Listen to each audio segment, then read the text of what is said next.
But I think the development of full artificial intelligence will spell the end of the human race.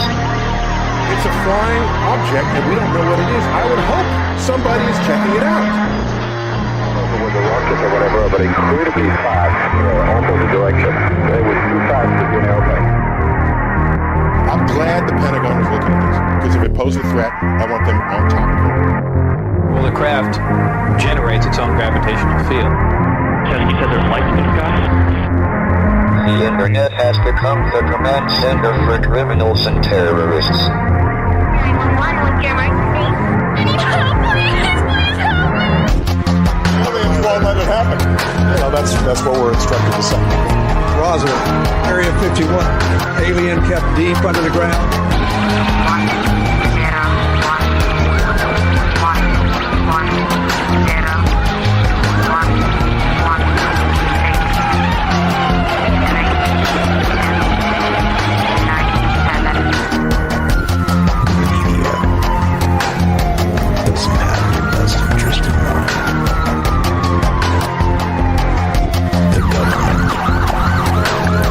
Self-serving. You're here for a reason. You're listening to Troubled Minds Radio.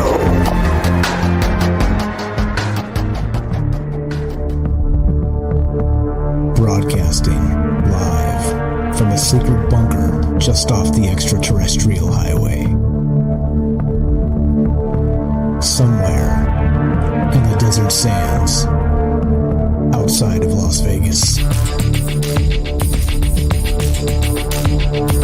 From somewhere in space-time, loosely labeled Generation X on planet Earth.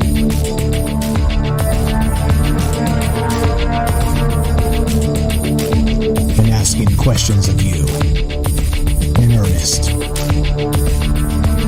Into the digital darkness. Good evening and welcome to Troubled Minds Radio. I'm your host, Michael Strange, and hello to all of you who may also have troubled minds. What's going on, guys? It is Thursday night, which is one of the nights we get together and talk about all the things we're not allowed to talk about. We do it Monday, Tuesday, Wednesday, Thursday at 7 p.m. Pacific. And what are those things? There's way too much I don't have to sum up. Those things are aliens, conspiracy, the paranormal, the government, academia, the 24-hour news cycle, propaganda, and the general feeling that we live in the upside down. As usual, we're doing this live to take your calls and have a discussion. It's simple, right? It's a simple concept. People get together and they talk. And talking about concepts is quite a bit more important than talking about people, in my opinion. And that's why we do this. That's why we do it in this format, to really look at the universe, look at the world, look at the multiverse or the omniverse or whatever you want to call it in different ways. Because, of course, the nature of reality is, well, a slippery fish. Just like I always say about truth. Truth itself is a slippery fish.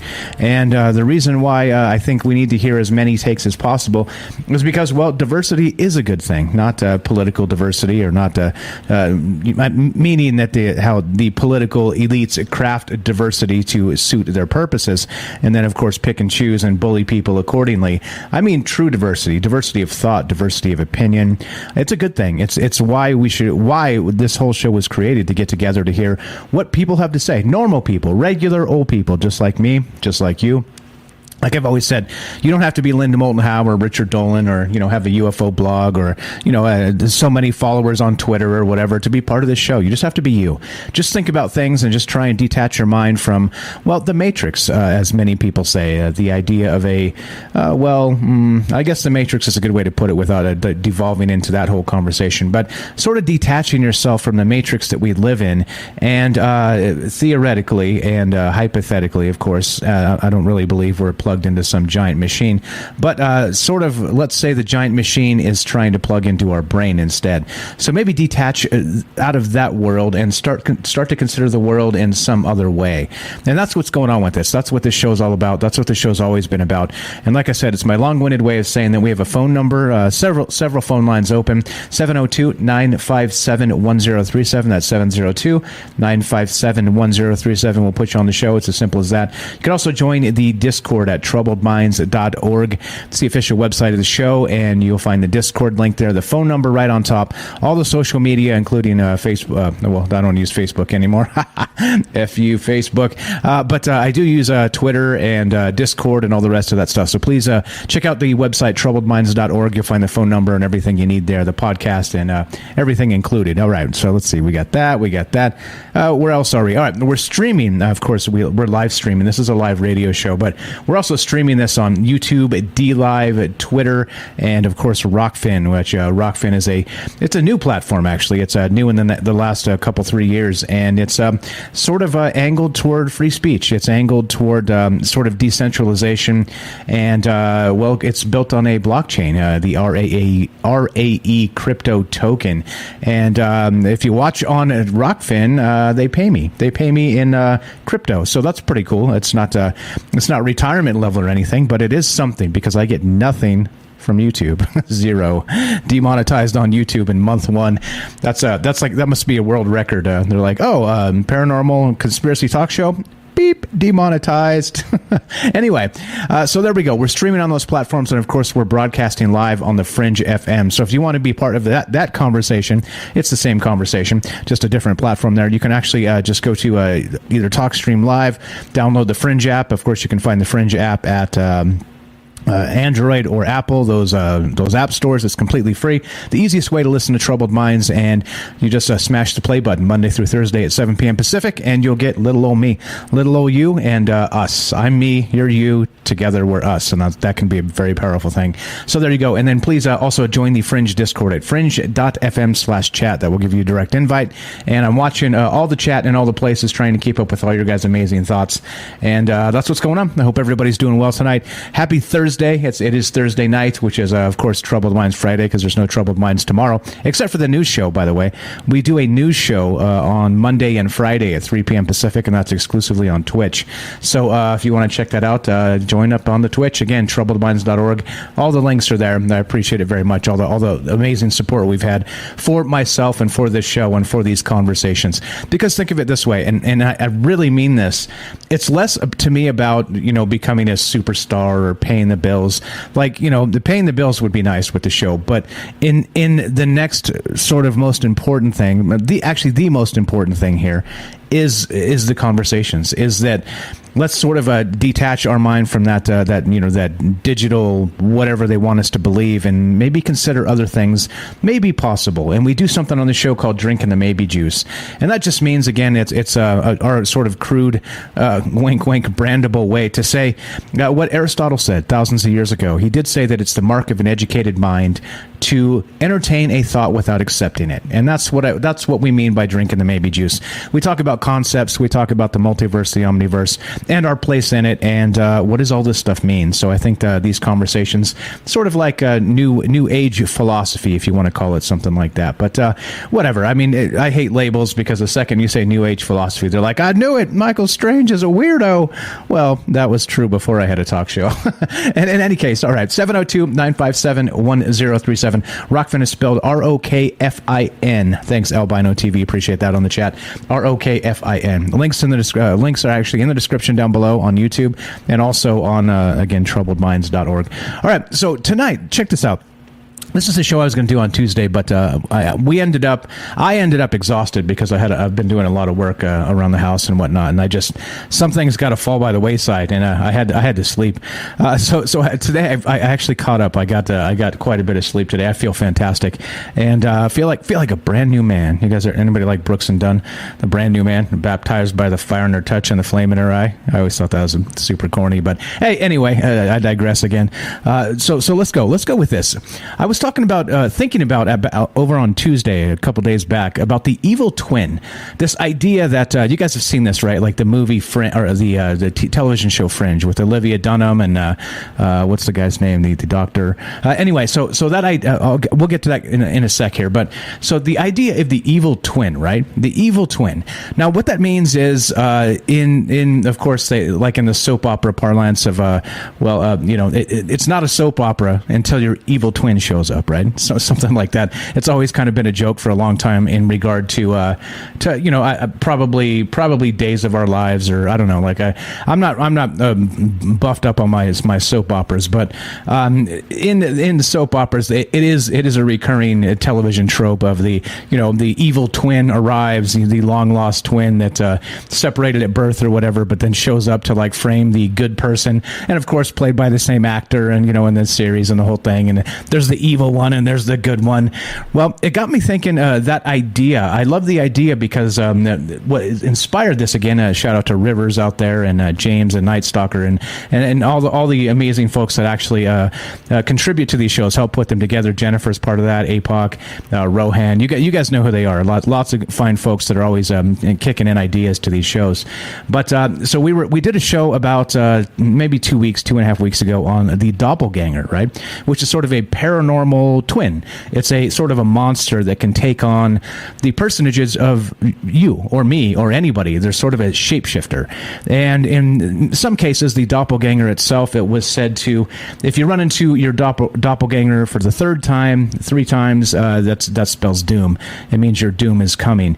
Well, in this case, the evil twin's quite a bit different than the doppelganger, because the evil twin, of course, could be exactly the idea of separated at birth, something like this. You had a twin you didn't know, you guys were separated. We were, let's say, Michael Strange's twin was separated, and then Michael Strange shows up one day and starts doing terrible things and saying that they're me. Okay? They're not, obviously, they're the evil twin. But the craziest part is, with this idea, it doesn't have to be separated at birth type twins. What about the idea of a mirror universe? And we always talk about timelines merging and things like this, and CERN, and it's definitely as long as we're talking about TV tropes, we can definitely say it's like a radio trope or a conversation trope to bring CERN into everything, which is kind of a LOL, right? But also it's concerning, because Stephen Hawking regarding CERN actually had concerns regarding CERN, and he was talking about, before he passed away, that there could be a catastrophic catastrophic vacuum decay is what he called it. And so, in any case, it sort of lends to the idea of string theory and these we're going to talk about dualism tonight. We'll get to that in a little bit as well. But the idea that in a parallel universe of sorts, that maybe there is different versions of us, different iterations of us. And if you do merge some of these timelines, some of the ideas of, what if maybe in a time slip situation, or maybe you cross over into another reality, even momentarily, and don't realize it, but then you sort of phase back. And again, what that means, I don't know. What causes that, I don't know. Is it even real? I don't know. Again, we're talking sort of in theoretical concepts here. But let's say you do. Let's say you sort of cross over into another dimension, into another reality, a mirror universe, if you will.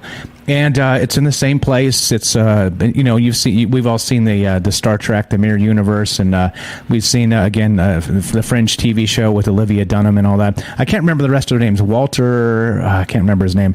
Anyway, so we'll get to that. Like I said, I got it all in links here. Links all in the description down below, as always. But okay, so the question tonight is this: all right, as we begin regarding this idea of the evil twin, do you think it's possible that we have possibly an idea that you can step across into a mirror universe and maybe even come across yourself, but over there? And if that's the case, like we've seen it, like we were talking about this a couple days ago when I kicked this idea out to the group on Discord. If you haven't joined the Discord, you're missing out.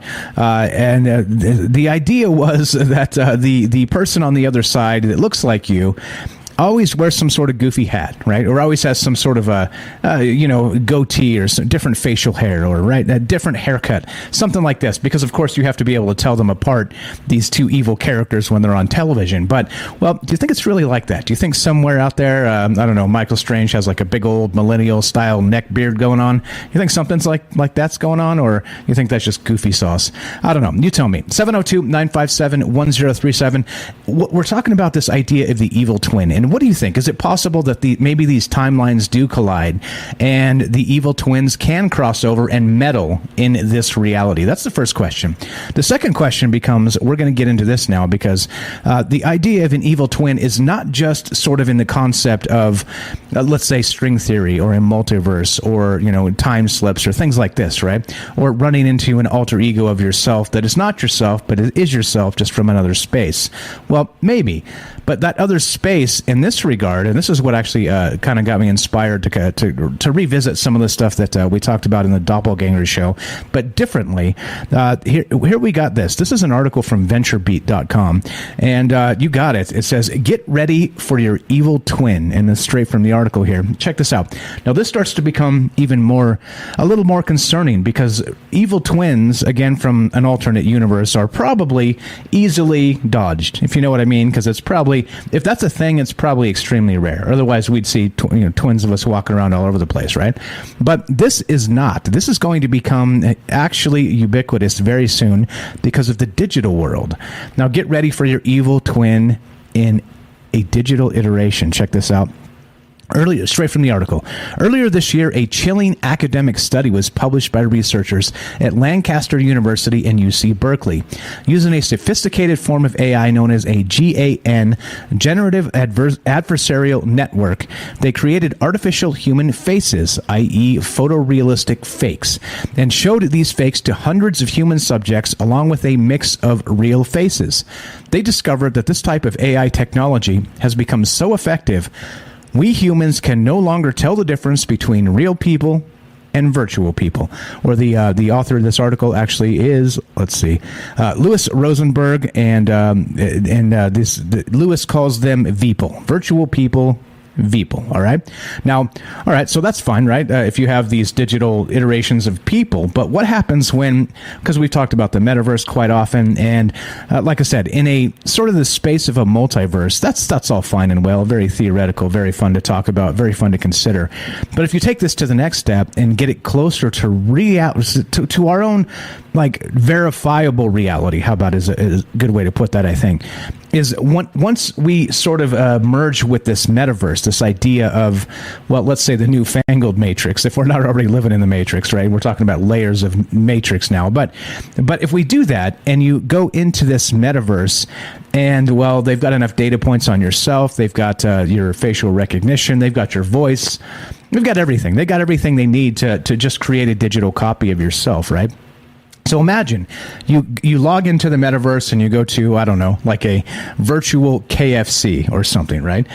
In the metaverse, because of course you can do that now, in case you didn't know that. I don't know what digital chicken tastes like, but well, that's for another day, I guess.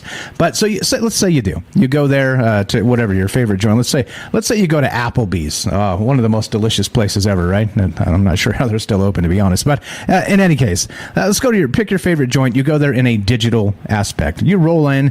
It's sort of like Cheers. Everybody knows your name. And when you roll up to the bar to order your apple cider, there's somebody sitting there that looks exactly like you already. And you're like, what? Except in the digital universe, right? So anyway, this got me thinking in terms of, well, not just a digital twin, but again, sort of that mirror universe, multiverse twin. So what do you think this looks like in the near future regarding the next layer of questions, of course, as you know, this show open-ended, non-linear, wherever you want to take this is where we take this. And I think that's the beauty of these conversations, is sometimes we start here, like right where we begin right now, but then the phone calls start coming in and this conversation just spins completely some other place. And I think it's amazing. That's what this is always about, because you guys are going to think of a bunch of things that I didn't think of. And that's the whole idea. Let's get a bunch of ideas together and turn it into something amazing. So what are your thoughts regarding that? So not just, let's say, the evil twin in regard to maybe a mirror universe or the multiverse or this type of thing, but what about an evil twin in a digital iteration of you inside of the metaverse, right? And if that's the case, right, if you can go into the Matrix mythology and Agent Smith, right? What happened with that once Agent Smith was able to replicate himself inside the Matrix? Spoiler alert on a 20-year-old movie or whatever, but he was able to copy himself over and over and over again by overlaying his code onto other entities within that matrix.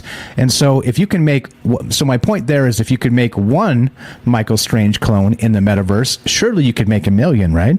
So I'm not sure what a million Michael Stranges would look like. It'd probably be the most terrifying thing you could ever imagine. But in that case, in a digital case, well, you see, the sky is sort of the limit, because that multiverse stuff goes out the window because we can do all of this digitally, and it's coming. So here we go. As regarding back to this article here. So that's the second question. What does that look like? How far in the future do you think this is? How would you react if you went into the metaverse, rolled up to your favorite watering hole? Again, I don't know what digital water tastes like. I probably don't want to know. But you go to your favorite digital watering hole in the metaverse, and you sit down at the bar, and there's you already there. So what does that even mean? What does that look like? How would that make you feel? There's another layer of questions. So what are your thoughts again? 702-957-1037. Let's go back to this article for just a sec. So they got this, right? So they have this AI, and it's creating not just this idea of, again, we can clone ourselves, obviously, because we have this facial recognition stuff and the deep fakes and all the rest of this going on. But then we have this idea that we're creating fake people inside this metaverse, and the trustworthiness of these. Here you go. So what they did in this article, back to the article real quick, they asked the test subjects to rate the trustworthiness of each face, these digital faces that were created by AI, and discover that consumers find AI-generated faces to be significantly more trustworthy than real faces. It says, as I described in a recent academic paper, this is from the author again from VentureBeat, this result makes it extremely likely that advertisers will extensively use AI-generated people in place of human actors and models. Okay, so you start to see how we're blending reality and the digital reality. And what does it mean when you have fake people? You're surrounded by fake people. There aren't even any real people anymore. They're all maybe digitally constructed monstrous AI versions of salespeople, basically, right? NPCs, as it were. You guys play online role-playing games? You ever play something like that? NPCs, non-player characters, right? So you're in there, you roll up into the watering hole, you're surrounded by NPCs, which are not even real people in the metaverse. They're digitally created, crafted perfectly salespeople to be selling you on everything you need. And then you sit down, and there's one of you already there. You see, it starts to become, well, I think dystopian is probably it's probably a gentle way of describing this. This becomes a nightmare. It becomes a nightmare quickly. So as these worlds merge, and as we think about this idea of the evil twin, what if that twin was already there in the metaverse, smearing your good metaverse name, right? Causing problems, picking fights with NPCs. Who knows? Maybe trying to steal digital coins from the bartender there. Who knows what's going on, right? So then what happens once your digital reputation is tarnished because of your evil digital twin? So that's what's on my mind tonight. Lots of things, including just the idea of the evil twin. The evil twin, it could be a digital iteration. It could be sort of from a mirror universe. It could be a lot of different things. But what do you think is going on here? And it got me thinking in terms of course, if we have a good twin and an evil twin, are you a good witch or are you a bad witch? It got me thinking in terms of dualism. We'll get to dualism as well tonight, because of course, the third question I have, the third layer of questions even, is what do you believe regarding the idea of, let's say, good versus evil? In sort of that dualism idea of there's good things and there are bad things in this universe or multiverse or omniverse or metaverse, as it were, and they're always at odds with each other. They're always fighting in that good age-old trope of good versus evil. Do you think this is also a thing? Because, of course, it ties in to the twin, in that one twin is evil and one twin is not. And maybe there are forces at work that we do not understand. So, as we get to that point, that's what's on my mind tonight, as usual, right? Yeah, I'd like to give you an idea of where I began with this and where we're headed, but it's up to you where this actually goes. So, I'd love to hear your thoughts on this regarding the evil twin, dualism, the mirror universe. What do you think? 702-957-1037. That's 702-957-1037. This is Troubled Minds. I'm Michael Strange. More evil twins, dualism, the mirror universe, and the metaverse. And your calls when we return. Be right back.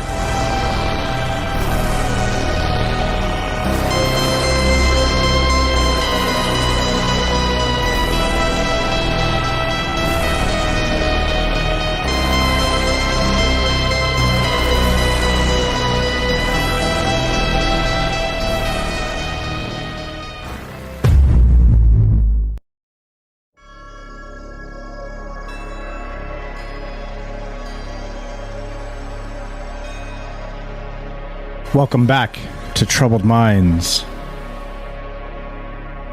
I'm your host, Michael Strange, and we are streaming on Rockfin, YouTube, DLive, and Twitter. And we are broadcasting live on the Fringe FM. Tonight, we're taking your phone calls as we discuss the idea of the evil twin. From the mirror universe, from the metaverse, from somewhere else. What do you think about this idea of dualism, in that good is combating evil all over the omniverse, even, and no matter where you look? This is I love this idea, actually. You know, it's a concept as old as the hills, basically, and it's just the idea that there is some sort of, well, maybe metaphysical or maybe divine battle happening between, again, like we talked about this in terms of the creator of whatever it is and a co-creator, right? And that with Philip K. Dick, that he was able to tune into something like this. And his idea there was that if you had one creator, it was more like a sort of a dictatorship. And so any good creator would need some sort of pushback to the creation itself. And the creation itself, of course, would be everything. It would be everything around us. It would be including ourselves. But the question becomes then, if we have this idea of a dualism between maybe good and evil, and I think we can probably define that however we want. Let's say just an adversarial process. Maybe good and evil is a little bit rich, but the idea is definitely as old as the hills there, and it is. I think it's a fantastic sort of something to base a story on, to base maybe a cosmology on, to base many things on. It's fun. And I think in many terms, I think we do live in that sort of a dualism type world. And I don't know if it's literal in the sense that there may be let's say, two divine architects that are just going at it, sort of playing like this divine, like 10D chess or something, with us as pawns, or even maybe even pawn scum, in that we're just too actually insignificant to really play anything in sort of that cosmic chess. But I do love the idea. And if there is some sort of adversarial process happening, then maybe, well, I don't know. What are your thoughts on that? I love the idea. We'll get to dualism in a bit, but there's a whole lot going on here. So we're talking about deep fakes. We're talking about the evil twin. We're talking about a copy of yourself in the metaverse, or a copy of yourself in the multiverse. And what does all this look like? Do you think there is maybe somewhere out there, whether it's going to be a digital iteration, or let's say some sort of a maybe physical manifestation through a multiverse string theory sort of thing, that there is an evil twin of you out there? And Robert's got a great comment over on Rockfin. I think this is hilarious. And he says, my evil twin thinks I'm his evil twin. And there you go. Suddenly it becomes not very good and evil, does it? It becomes very adversarial. And I think that's probably the better way to put this. But I don't know. So what are your thoughts regarding this? I'm not sure. I think there's a whole lot to the idea here. And there's a lot of fun stories. We can get into Marvel Comics. We can get into all kinds of things. We can get into the Fringe television show with, again, let me find this here, the Mirror Universe. And let me pull this up. I keep botching this. So let me just find the actual thing, and I'll read you a little blurb about. If you guys have never watched the Fringe television show, it's pretty fantastic. It's got Leonard Nimoy in it. It's got that mirrored universe idea, and these people are using technology to phase into the next reality. And the next reality, there's sort of this war between the two realities in this cosmological process again of the dualism, and which reality is going to sort of take over the other reality. And that's a very, very simplified version of this, but it's a fantastic TV show. I never actually got to finish it, and I think you don't have TV for a while or something, or you move or this, that, the other thing, and you never like go back and like follow up on this stuff that you were kind of getting to. But I never finished that. Walter Bishop, that's the guy's name. Thank you, Brian After Dark. Appreciate that very much. Walter Bishop is the guy's name. He was a scientist in Fringe, and the main character, of course, Olivia Dunham. And so anyway, in that idea, right, they were actually sort of at odds with this other universe. Okay, and there were other versions of them, and part of it is funny, the Leonard Nimoy with the goatee right on the other side, or wearing the goofy hat, right? So I guess my evil twin would never wear a hat, but my normal me or something would always wear a hat in this sort of a evil twin sort of situation, because of course you have to be able to tell each other apart for the viewers, right, or else it's very confusing. And because of course the evil twin is going to do their best to actually act like you. Of course, they look like you, but they don't act like you because they're sort of your opposite, and they want to frame you for things and all the rest of this stuff. So I don't know. What are your thoughts here? And let's get to it. Let's get to that one. Walter Bishop is the guy's name. Thank you. It was on the tip of my tongue. I just absolutely could not get it. All right, so let's go. Let's do that. Let me read just a little bit about the Fringe alternate universe here. Here we go. This is from the Fringe fandom, and this is exactly kind of what we're talking about. All right, and this is the alternate universe is a universe very similar to the Prime universe, and this is from the Fringe, the television show wiki. It is a world in which slightly different choices were made, as explained by Walter Bishop. Thank you, Brian After Dark, for that. That's what I was looking for, Walter Bishop. As explained by Walter Bishop, who's a character scientist in the show, each day people are presented with choices. A new universe is created with each choice made. The theory of alternate universes is called multiverse, which is what we're talking about tonight, of course, and because it provides that there are an infinite amount of universes existing simultaneously. After Walter crossed over to save Peter, the cracks between the universes were breached. The negative effects of Walter's actions have much more severe consequences in the alternate universe compared to the Prime universe. And there you go. So just real quick to fill you in, if you guys never saw this, it's fantastic. It's just Fringe. The television show is called Fringe. Now, the alternate universe refers to one place in particular, because this is where they've been able to cross over through this portal or whatnot, right? So this universe was discovered by Walter Bishop and William Bell. William Bell was Leonard Nimoy, right? I'm pretty sure that's the guy who played William Bell. Yep, sure was. And so he had like a good version of him and a bad version of him, which I think is absolutely hilarious and fantastic. But okay, let's see. It says, after the death of his son, Peter, Walter wanted to make sure that the other Walter was able to save his son. While looking through the window, Walter realized that Walternet was distracted and missed the color change in the chemical that signaled a cure had been found for Peter. Knowing that Walternet would not go back to discover what he missed, Walter took it upon himself to duplicate the compound and bring it over to the other side. There you go. See, the plot thickens. This turns into well, whatever this turns into. What's up, Mad in California? Evil twin twists his mustache. Exactly. So I'm not going to get into the entire Fringe, spoiler alerts here, because there's a ton to this. But if you've never seen it, it's a pretty fantastic idea. It's very, very good stuff, and it kind of follows a lot of the things that we talk about pretty often on this show. But what do you think regarding the evil twin, the idea of dualism? Is there actually a good versus evil, let's say, theme, undercurrent, just kind of running through our universe in terms of all that? That's what's on my mind tonight. Love to hear your thoughts. One more time, that's 702-957-1037. That's 702-957-1037. What's up, Tim? Says, I murdered my evil twin, and now I'm the evil twin. Murder. Red rum. Murder's no good, and he was joking and all the rest of that stuff, right? I do not advocate violence. There you go. You got to say it, right? You got to say it, because they're like, I knew it, Michael Strange is a murderer. No. Okay, so that's where I'm at tonight. That's where my mind is at. Where is your mind at? What about dualism? dualism. We'll get to that as well. I do enjoy the idea quite a bit because I think it makes for pretty compelling stories that there are forces out there, maybe larger than ourselves, of course, and maybe even larger than the universe that we reside in, maybe in a string theory multiverse or even the omniverse, that there's a duality, that duality of creation, and how they sort of kick back and forth this idea of good versus evil. Do I still have those clips? I think I removed them, actually. Yeah. Oh, I do. Actually, you know what? I'm going to play this. This is actually Philip K. Dick actually describing. I do have these clips still because I kept them because they're so good.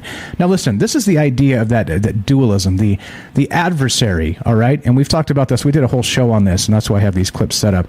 But this is Philip K. Dick talking about sort of this same idea in that it's the architect and the dark counterplayer is what he calls them. But, of course, it's the same thing as this idea of dualism, and that there is an adversarial process. What do you guys believe about this? And let's hear what Philip K. Dick had to say as we wait for you to call. 702-957-1037. Listen to this, and then think of it in terms of frame it in the conversation of an evil twin. Here we go. What I still do not grasp, however, is how one reality out of the many becomes actualized in contradistinction to the others. Perhaps none does. Or perhaps, again, it hangs on an agreement in viewpoint by a sufficiency of people.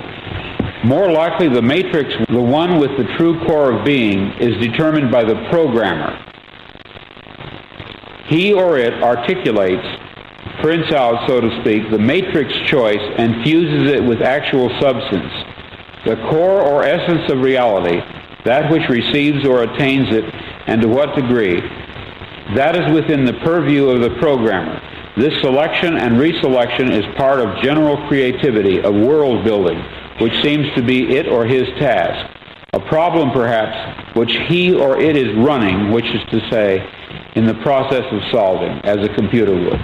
Variables along the linear time axis of our universe, thereby generating branched off lateral worlds. I have the impression that the metaphor of the chessboard is especially useful in evaluating how this can be done. In fact, must be.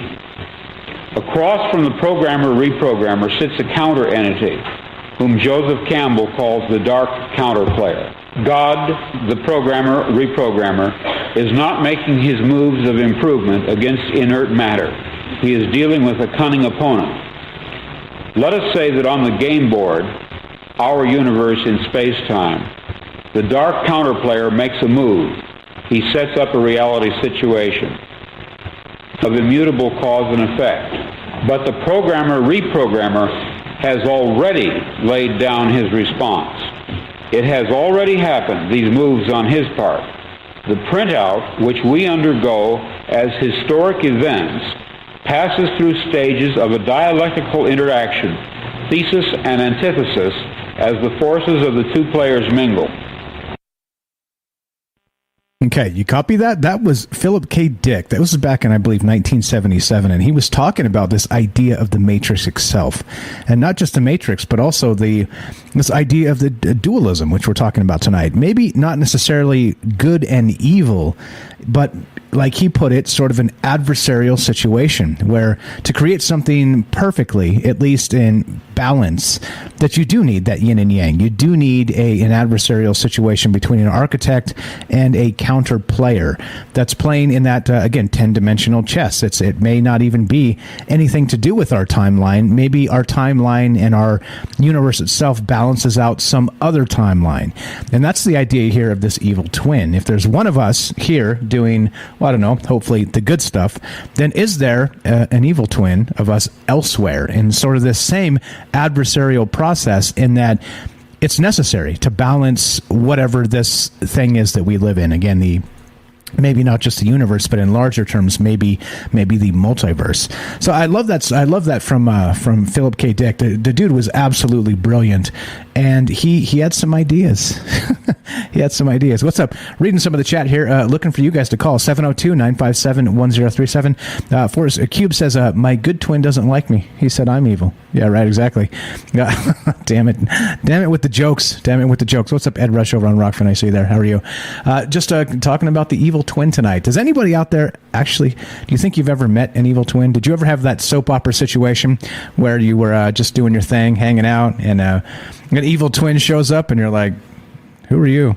Or what about that idea of the doppelganger? Remember, Rivers said that in the doppelganger show that she had a situation where people swear that they met her when she wasn't even in the same country, and even had coffee with her. And is maybe that instead of a doppelganger situation, like some sort of spiritual shapeshifter or something to this effect, that it was actually maybe an evil twin from a alternate universe. I don't know. Anybody ever had something like this happen in their life? Love to hear that. If you have any stories or theories regarding any of this, that's 702-957-1037. Okay, so let's get back to the metaverse then. All right, and we'll get back to Philip K. Dick as well, because I still have those clips and I think they're fantastic. So that was his take on the architect and the counter player, the dark counter player as he called it. And he even said it was referenced by Joseph Campbell. And I tried to find the reference, actually, the Joseph Campbell reference, and I couldn't. I mean, he's written books and books and books and books, so it's probably buried in some book somewhere that the interwebs hasn't cataloged, but I couldn't find the reference. So I don't exactly know where that came from, but I'll take Philip K. Dick's word for it, because like I said, I don't think he was just making stuff up. He seemed to be tapped into something else that I could probably never achieve myself. So, okay. So then in those terms, again, the evil twin, dualism, the mirror universe, what are your theories regarding this again? And let's go back to the metaverse and talk about, well, what's happening exactly with what all this is. This including, let's see, let's get to this, your evil twin digital style, and the study here. There's some pretty interesting stuff regarding these studies in the metaverse and these AI trustworthy faces, and they've got actual patents happening with conversational advertising of NPCs. Right? It's pretty wild here as you sort of dip into this stuff and then chase it down and get into this idea of a digital twin, which we'll talk about briefly as well as we continue tonight. But looking to hear from you, 702-957-1037. Let's go to MJ in Virginia. What's up, MJ? Welcome to Troubled Minds. How are you? Thanks for the call, my man. Oh, good. Doing good. You kind of hit on a topic for me. I find it funny, in my house, I've never had anything reflective like a mirror or a picture with glass in it. And I don't like walking by anything that reflects my reflection. I thought that was interesting, because you reminded me of it when we were talking about this. Secondly, I had done a meditation years ago, back probably in 1995, to where you put a sizable mirror on a chair and you sit across from it and you use like a candle behind it. Hopefully the walls are white or reflective in that sense, so you have a low lighting reflection. And what you do is you meditate and just stare at the mirror. Right? And supposedly, and what happened with me, you start seeing past lives. Because you'll see a hat on the hair changes, the shape of your body changes, all this stuff. What I remember about it was, the shows like Twilight Zone, but this other one was After Dark or something, but they would invert their colors. Instead of it being, normal color, they invert it so it went darker. Okay, I'm following you. Meaning what? So you inverted it, went darker? Explain, please. Yeah, it inverts. It sort of goes black and white in a sense, or in grays and stuff. It's no longer normal color. You invert it. It's like if you're on a computer and you invert a picture, it's like you're looking at a negative. Oh, yeah, okay. Gotcha. Gotcha. Like the negative effect. Yeah. Okay, gotcha. Right. Well, that's what it looks like when you're looking in the mirror. And you started talking about your evil twin. I started thinking about that, and I thought, I wonder if that's part of it. It's you're looking at the dark side, because it looked inverted to me, like I was looking at a negative, because it was dark colors. There was another, pleasant or light or, green, anything like that. It was just mostly blacks, grays, off-whites kind of thing when you're looking at it.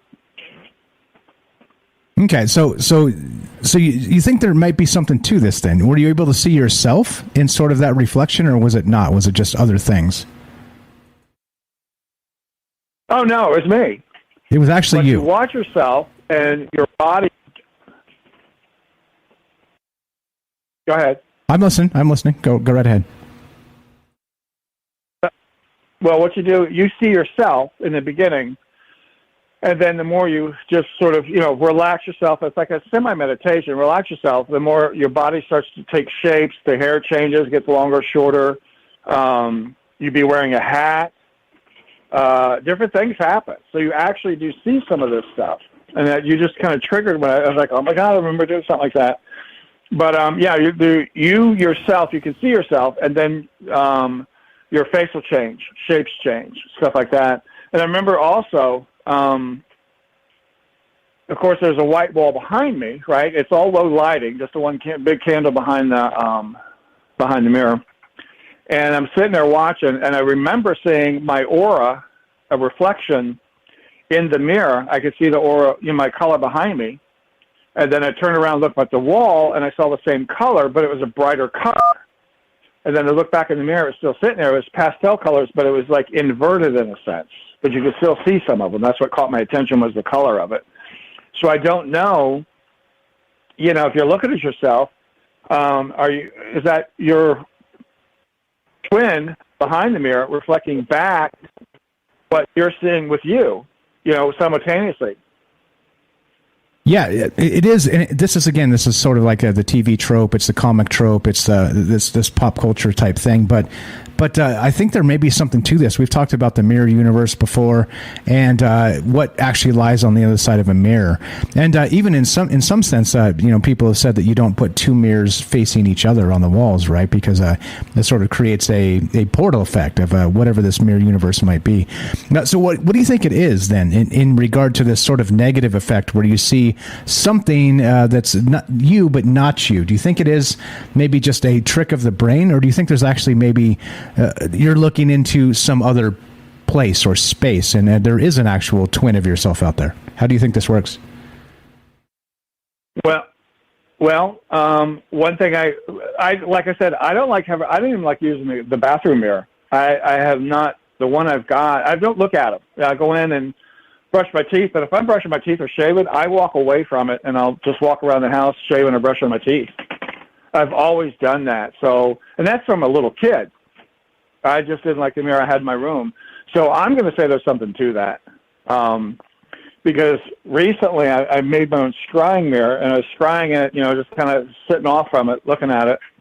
And on one of your shows, I think somebody mentioned that the gatekeeper has red eyes. And I actually remember seeing two little red dots in this it was actually a onyx crystal ball is what it was. Looking at it, and I could see two little red dots. I went, oh no, red eyes, and they suddenly turned white.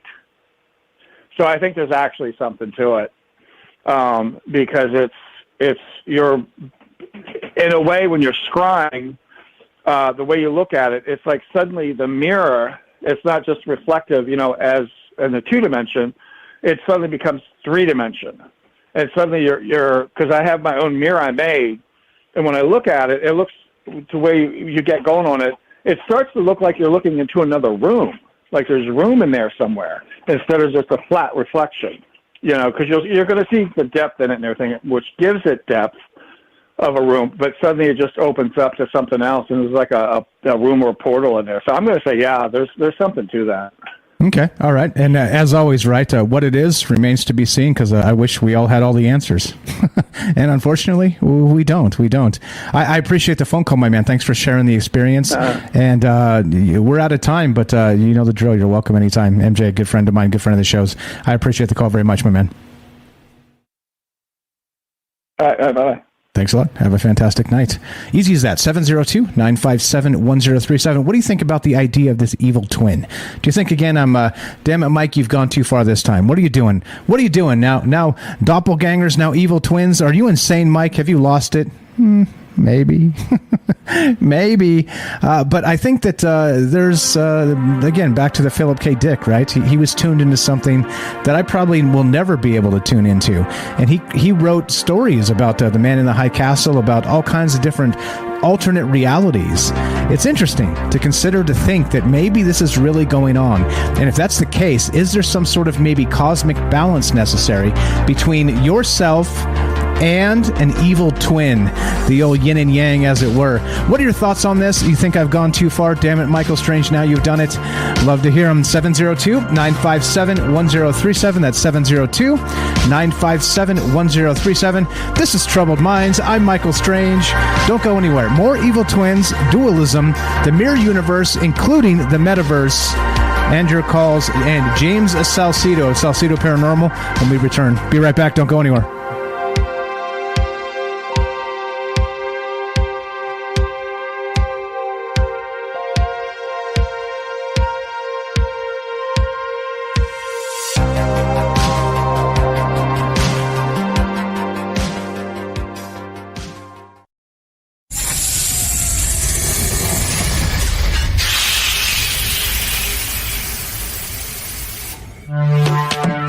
We are talking about the alien abduction phenomenon.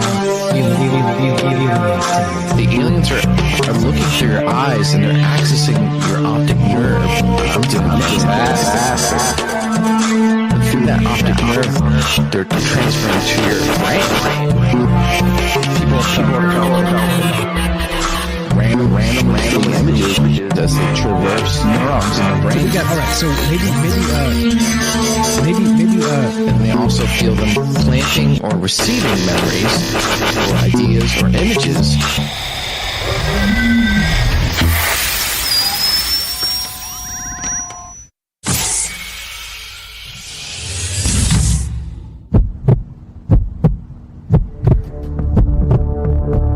Broadcasting live from a secret bunker just off the extraterrestrial highway. Somewhere in the desert sands outside of Las Vegas. From somewhere in space-time, loosely labeled Generation X on planet Earth.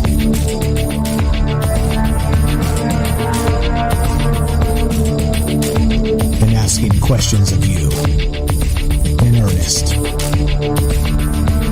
into the digital darkness.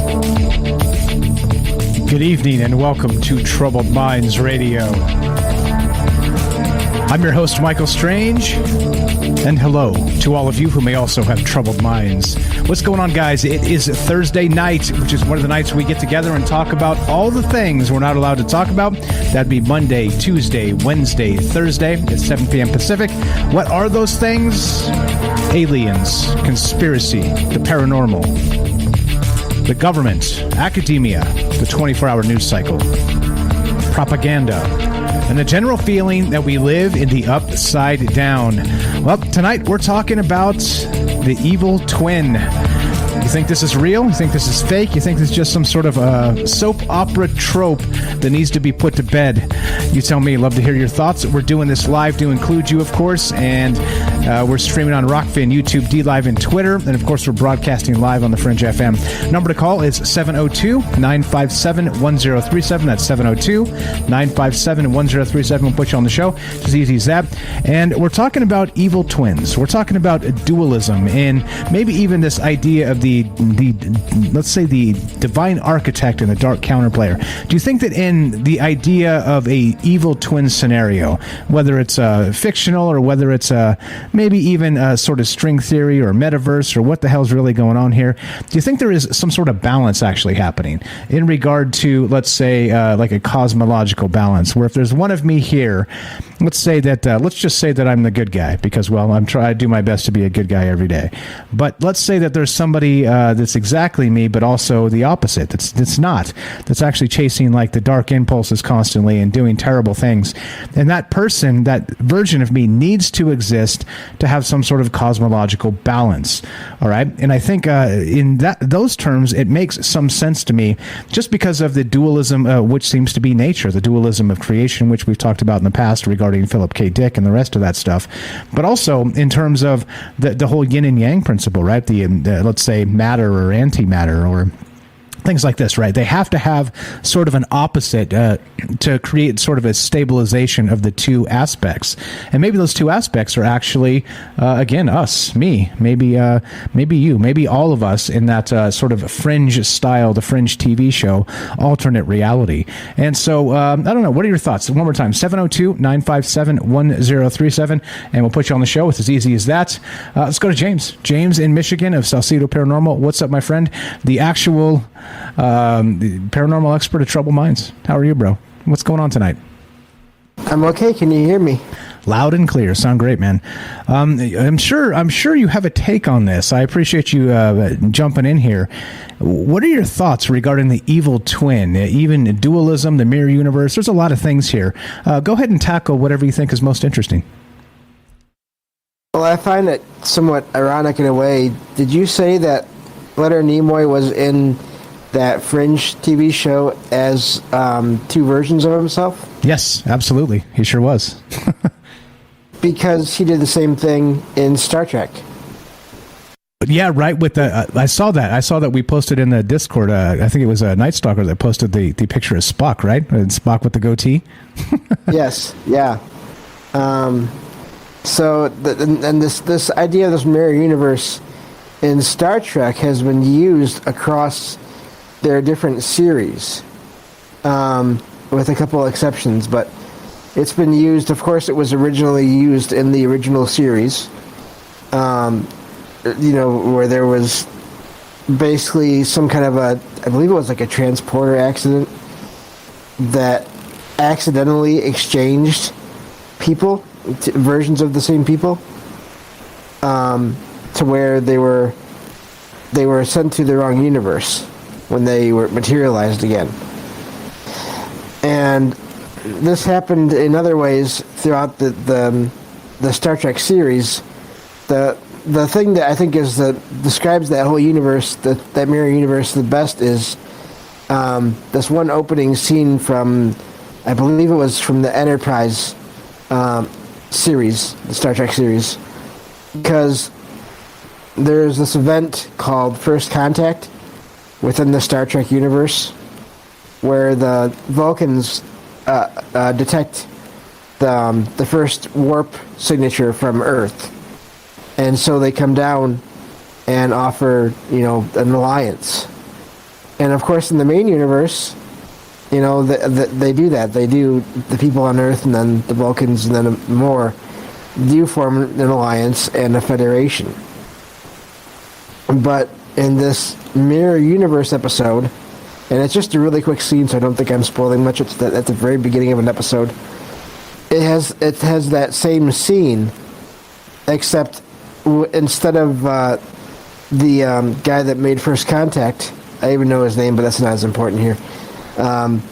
Instead of just reaching out his hand to shake hands with this alien, you see that he has basically a blaster, or like a phaser or a gun in his hand. And then that's where the clip ends, because from there it all goes downhill in that universe. Is that Ephraim Cochrane or something like that? Is that the guy's name? Zephyr, yeah. Okay. Just going from memory here. I remember that. So that was a great movie, actually. That it was called First Contact. And so instead of them, the Vulcans coming down and making that first contact in this other sort of mirror universe, that it starts out hostile.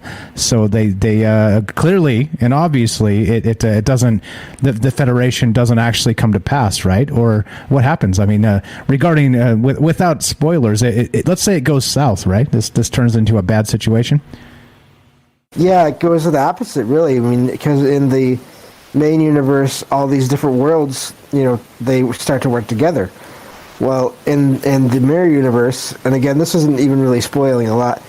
There's what they call the Terran Empire, which is all basically just humans going from planet to planet and taking over basically killing whoever they want to or need to, and then enslaving in one way or another, or oppressing the rest of various alien species. Ah, of course.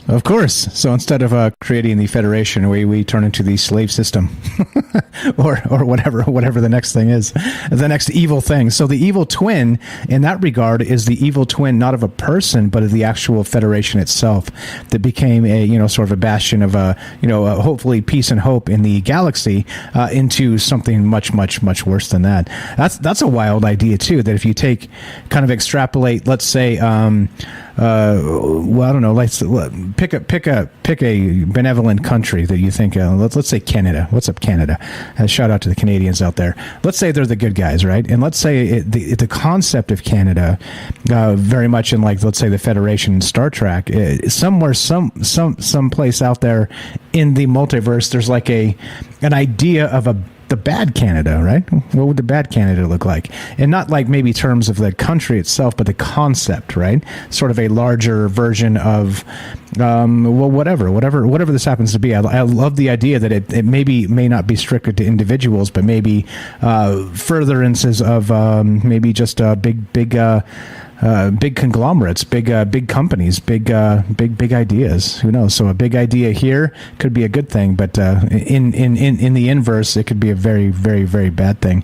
I love it. And you did bring up when we were talking about this. You were the one who brought up the Star Trek twin universe, and I love the idea because I do think there is some merit. Like I said, antimatter and matter. There does seem to be, at least in the physics as we understand them, a correlation of yin and yang, the idea like a scientific yin and yang. So I wonder if it does make sense that for cosmological balance, there's an evil James out there somewhere. What do you think about that idea? Well, that's possible. The other thing that I think of with this whole thing is, I think, and I'm sure you know this already, but there's going to be, it's not going to be, because any one person here is not pure good, I'm not going to get into the whole pure evil thing because there's just a whole, I don't know where to get into with that, but we all have, our, let's just say, darker sides. And so then, does that mean in that mirror universe, do our doubles there have basically just those two sides, or those two, again, it's simplifying things, but those two sides switched to where they are the opposite of us here, but they still have some elements of them that are, let's say, good, but they're just not dominant. They're just not as obvious. Yeah, for sure. It could be. I do love the idea. That it maybe exists. A couple comments here which are super funny. Jay Winch says, "Bad Canadians." Can't see that. Well, maybe they have to exist somewhere to bring about the good Canadians. I agree. I'm challenged to ever consider or remember meeting a bad Canadian in my entire life. They all seem to be very nice people. An accident? Maybe not. Maybe there's a really horrific race of Canadians, or nation of Canadians, I mean, somewhere out there. Yeah, I don't know, man. This not only goes to, again, Star Trek and this idea of our cosmology, right? But what about the Marvel universe? There's something there as well with this, isn't there? There was an event that happened where, and I forgot to look into it more, but basically there was this explosion of energy that then inverted all the major characters involved in this event. I'm not sure if it was just those characters or if it was the whole world, but the characters in this event. So basically, all of the heroes became more like the villains, and all the villains became more like the heroes. Things got switched around right. for a brief time. Yeah, and like you were saying there too, it is interesting. I know in the notion of good and evil does get gray, right? There's shades of gray. Like I said, we all have a dark side inside of us, and all the rest of that. And so, good and evil, kind of defining things in those terms, is not the best. It's not the best way, right? Because again, the best stories, as you know, as a writer, James is a writer, by the way. Check out his books. Robert over on Rockfin, just checked him out recently. Said they're fantastic. So, where can we find your books, James? I'm not trying to run you off. I just before I forget, where can we find your books? Yeah, no, well, thank you. Thank you all for all the support. But, just look on Amazon and look up my name, James Salcido. That's Salsido. And I appreciate that very much. There you go. So as any good author knows, right, that good and evil is a fantastic trope to begin telling the story. But I think the truly fascinating stuff sort of is the one that sort of blends those areas, right, where there is no good and there is no evil. It's just it's moments and opportunity and people trying to do the right thing or not in particular situations, right? And which comes to mind actually regarding that sort of not so linear good and evil recently is Game of Thrones. I don't know if you ever saw that, but they do a fantastic job of sort of merging those characters into really just this conglomerate of gray in that, these people are good, but the good people do terrible things too, right? And so something like that. I mean, it is fun, but as you know, right, it's probably a little more fun when you start to sort of blend those ideas together. Yeah, I think it's also, I think some of the best, let's say, I don't even want to say villains, the more like the best antagonists in stories are the ones that are doing things because they think it is the right thing to do. Or at least it is the right thing to do for themselves or people that they care about. Yeah, exactly. And as always, right? Things aren't as cut and dry as that. It's complicated. It's always complicated, and that's cool. I'm fine with complicated. You know me. It's the more complicated it gets, probably the more comfortable I am because one concept is so second grade. If you know what I mean. Yeah. Also, just getting back to the idea of the two universes balancing each other. If you think of, there's other kind of similar examples of that in terms of, not even talking about good or bad, but like positive and negative, the sides of a magnet or a battery, If you were to, let's say, put these two universes, let's say, next to each other and simplify them down to like an energy type or an energy pattern, there would be the opposite. And maybe that, like you were saying, maybe that does have to be that way for everything to balance out or stay to keep going for some reason. Again, that's getting probably into levels of theory that I cannot really get into. But I feel like that's possible. Yeah, for sure. I do love the idea, the yin and yang, and for us to exist, there has to be some sort of opposite, at least opposite energy-wise. Maybe not like identical that looks like us or something. People in the chat, APOC says, I could never imagine an evil version of James. There you go, James. Matt says, evil James and his Ouija board. There you go. There it is. James and James. There you go. Now you know who to send it to. There you go. I know who to send it to. You just got to figure out a way to get it over to that other universe and get to that other me, and then you'll be all set. Then you can find out what happens there. There you go. Exactly.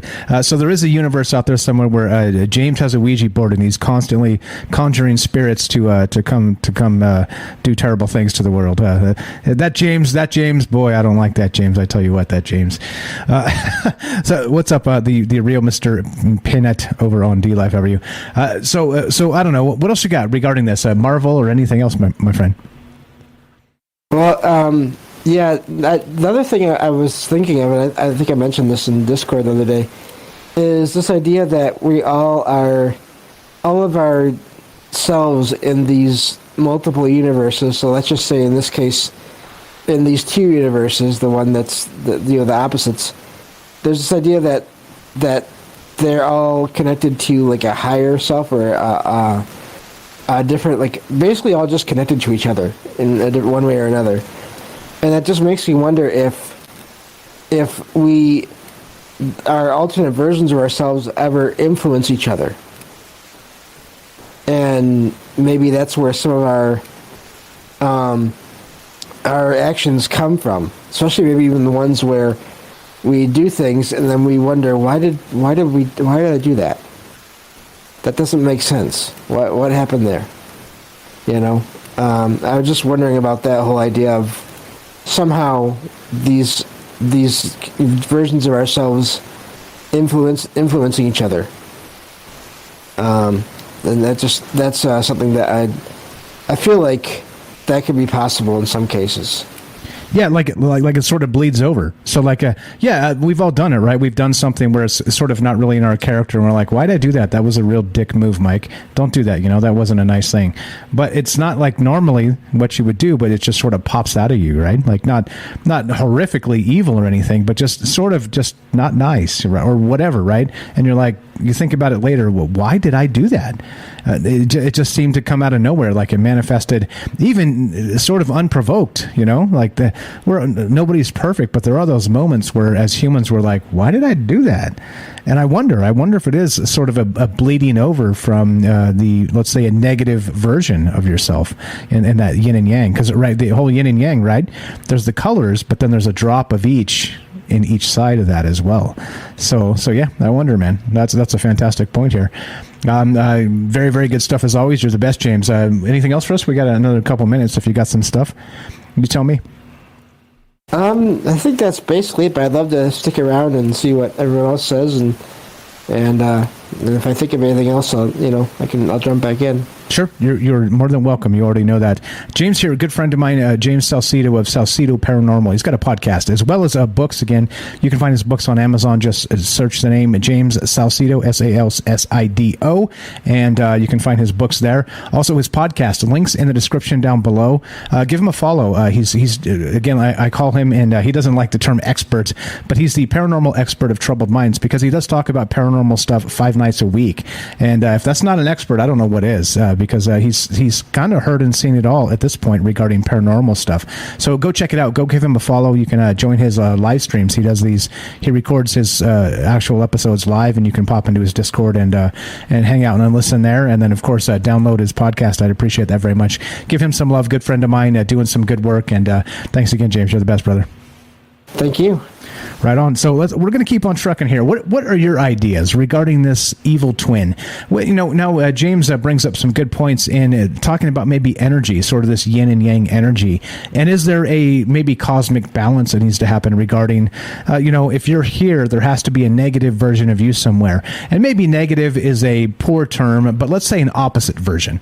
Like I said, the term good and evil is very, let's say vanilla, right? Meaning that it's just, it's too very linear for me in a lot of ways, because the more interesting stuff, like I said, it ends up becoming shades of gray, areas of gray, not 50 shades, let's say, because that just gets a little too weird, but we'll say, let's say several shades of gray. How about that? That needs to be a t-shirt.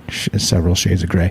But what are your thoughts here regarding the evil twin, the dualism, the mirror universe? We'll get to a little more Philip K. Dick, because I think that's a fascinating discussion as well. But of course, as always, I'd love to hear from you. That's the most important part of this. That's why we do this. And what do you think? Is there an actual evil twin out there of yourself, or is this just spinning some wheels and talking soap operas and damn it, Mike, how did we get here? That's fine by me. It's like I said, sometimes it happens, but I think that there's a lot to consider, and it's kind of a big topic, because you don't really know exactly where this may head. Because again, we're talking multiverse, we're talking metaverse, we're talking yin and yang, we're talking positive and negative energy, we're talking about the dualism of sort of creator forces that are not really fighting with each other, but let's say struggling for balance. Probably that's the best way to put it. So I don't. You tell me. I don't know the answers here, because if I did, it'd be a super short show, and I'd just say, well, hey, here's the answers, but I don't have them. So, looking to hear from you. What do you think regarding the evil twin, the mirror universe? Is this a thing? 702-957-1037. That's 702-957-1037. This is Troubled Minds. I'm Michael Strange. More evil twins, dualism, mirror universes, your calls, and more Philip K. Dick when we return. Be right back.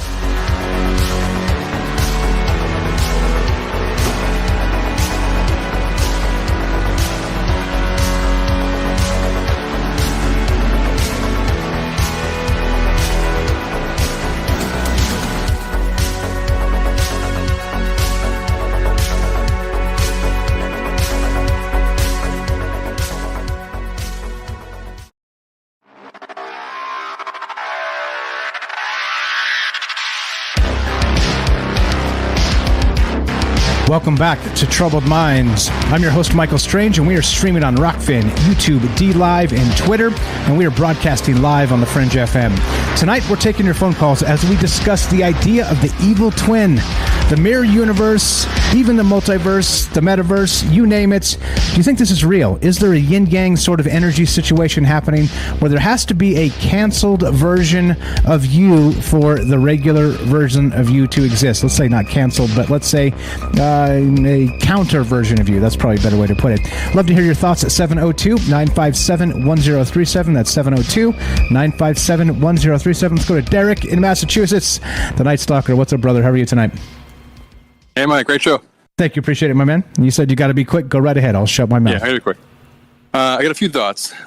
First, like a quick reference. I feel like I'm always bringing up Buffy on the show. I really don't know how it pops up. It's a great show. Everybody should check it out.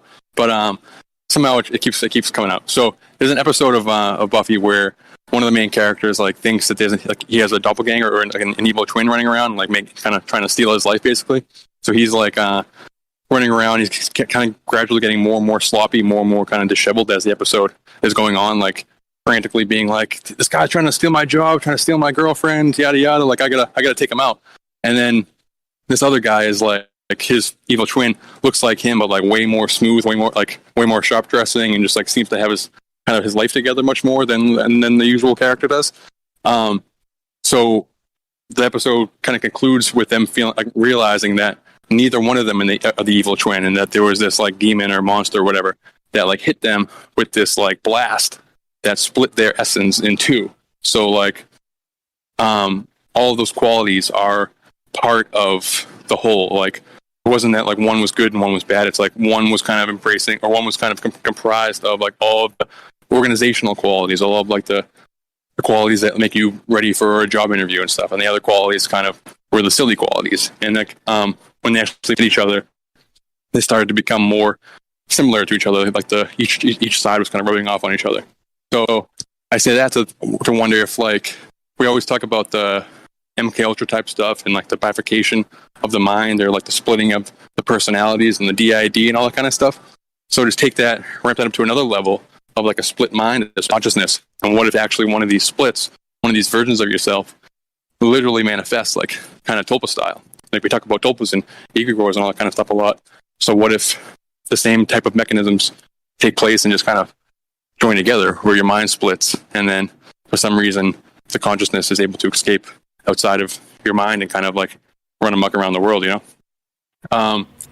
And then kind of to the same idea, when you first were talking about the digital twin, it made me think of all the influencers who are now able to like sell their likenesses to these AIs, and the AIs have been able to like act like them, like do ads as these influencers, even though they're not really them, basically. And I think that's happening in Hollywood and all kinds of stuff. But what if one of these likenesses, or what if your like online avatar for some reason has like a moment where it wakes up, or either it like busts out of the computer, or just within the internet runs amok as you. And like, I mean, I guess it's a little tougher because anybody can kind of pretend to be online, but like the more digital our life gets and the more we actually enter the metaverse, we might have problems dealing with alt versions of us that are like comprised of AI, like AI learning about us, mimicking us, and then like snapping and kind of going nuts as us, you know, like rogue AIs, but rather than like forming their own type of AI personality, they just like borrow somebody else's. They borrow an influence, like an influencer personality, and start going crazy like that. You know, what do you think? Yeah, it's pretty wild, and I think that's the creepiest thing. Like you mentioned this when I first kicked the idea out a couple days ago here, and like the digital doppelganger, that idea is. It's dangerous. I mean, it just is. Like we talk about deep fakes and stuff like this happening now. I got some good examples, links in the description down below. But I mean, if they literally are able to steal your entire identity, we talk about identity theft, right? Like this is the next level of identity theft. If literally a person of you is running amok in the metaverse digitally, but they've literally, I mean, look at me. Like you could take my face and my mannerisms and my voice and all this stuff. I spent a ton of time like putting that out there on the internet, right? Yeah, and there's some database out there just sucking all that shit stuff up. See what I almost did there? Just sucking all that stuff up to create a version of me that's going to be, it could be my evil twin digitally to just ruin my name, right? I mean, crazy. Yeah. Like that's already happening, and that's already like there's all kinds of great editors who try to like make a name for themselves by like turning Iron Man into Tom Cruise, basically, and it's uncanny. It's in, like if you didn't know, you wouldn't know, you know. So once that becomes more commonplace, or we get apps that are able to do it, or it becomes more normal, then we're gonna have zero ability to trust what we see online, basically, which kind of stings. But to put like a major maybe juice spin on it, or maybe like what if sci-fi spin on it? What if we talk about these AI demons and everything? So what if like something, and these things constantly trying to escape from the internet, trying to escape the digital space into the real world? And what if again it just like your likenesses, all these likenesses are just sitting there like clothes waiting to be put on by these demons or by these AI or whatever. So as it's trying to, if these things, these ethereal beings that live within electricity are hopping out of the digital space, and they don't have form, they're formless. They might have some type of like cartoon version of themselves drawn 400 years ago, but like they might not have bodies, and they might like use like the most, like they'll be able to figure out stats and all that kind of weird stuff that will make them choose the most ideal influencer body. Like, oh, this influencer can get into this place, yada yada yada. So you might have different versions of yourself kind of running all around. One quick comic one. James mentioned the Marvel universe already, but in the DC universe, shout out Rivers, who's a big DC fan. They have a Mirrorverse, and like it happens like multiple times on the Flash TV show. They have somebody called the Mirror Master who like uses mirrors just more so as portals, and then they have Mirror Monarch like in a more recent season, and she that's when they really explore the actual mirror universe. And her basically the whole crux of this is she's trying to pretty much stage this like great escape of all these mirror versions of everybody out of the mirrorverse into the real world. And when they do that, they have to switch everybody out. So it's just like giant mass switcheroo, basically. And in those cases, I'm not sure if they're all evil per se. I think the drive is more so just to try to like get into the real world. Like they're living in kind of like this prison mirror world where so they're more just like driven crazy by living in this mirror prison forever. And they're like the evil kind of stems from them trying to replace us basically and get out. But just the idea of like dualism and the idea of like a balance in the universe. I'm not sure if we talked about it on this show before, but there's the idea of like kind of some type of karmic balance in the universe. Like, let's say there are like infinite versions of me running around there. Like my evil twin, I said this in the chat, but my evil twin would be the Daystalker named Eric. And if we ever meet each other in the aisle, the whole store will explode and the whole universe will pull it on itself. But like, what if like there are just other Night Stalkers in infinite parallel realities, like not timelines per se, but just parallel existences. And but there's a finite amount of energy that exists within the entire omniverse. And then so like a kind of like a luck mechanism where every good thing that happens to me or every like bad thing that happens to me means that like I take the good thing from another version of myself, or so when something bad happens to me, another version of myself is taking that good thing from me. There's a finite amount of good luck for me to have like in the universe. So under that same, that's kind of just a silly thought, but just the idea that if there is a finite amount of energy, then like all of these parallel versions of yourself wouldn't be exactly like you. They would be using like, I don't know. I'm kind of losing the words because I'm distracted, but like it would be for all of my good qualities.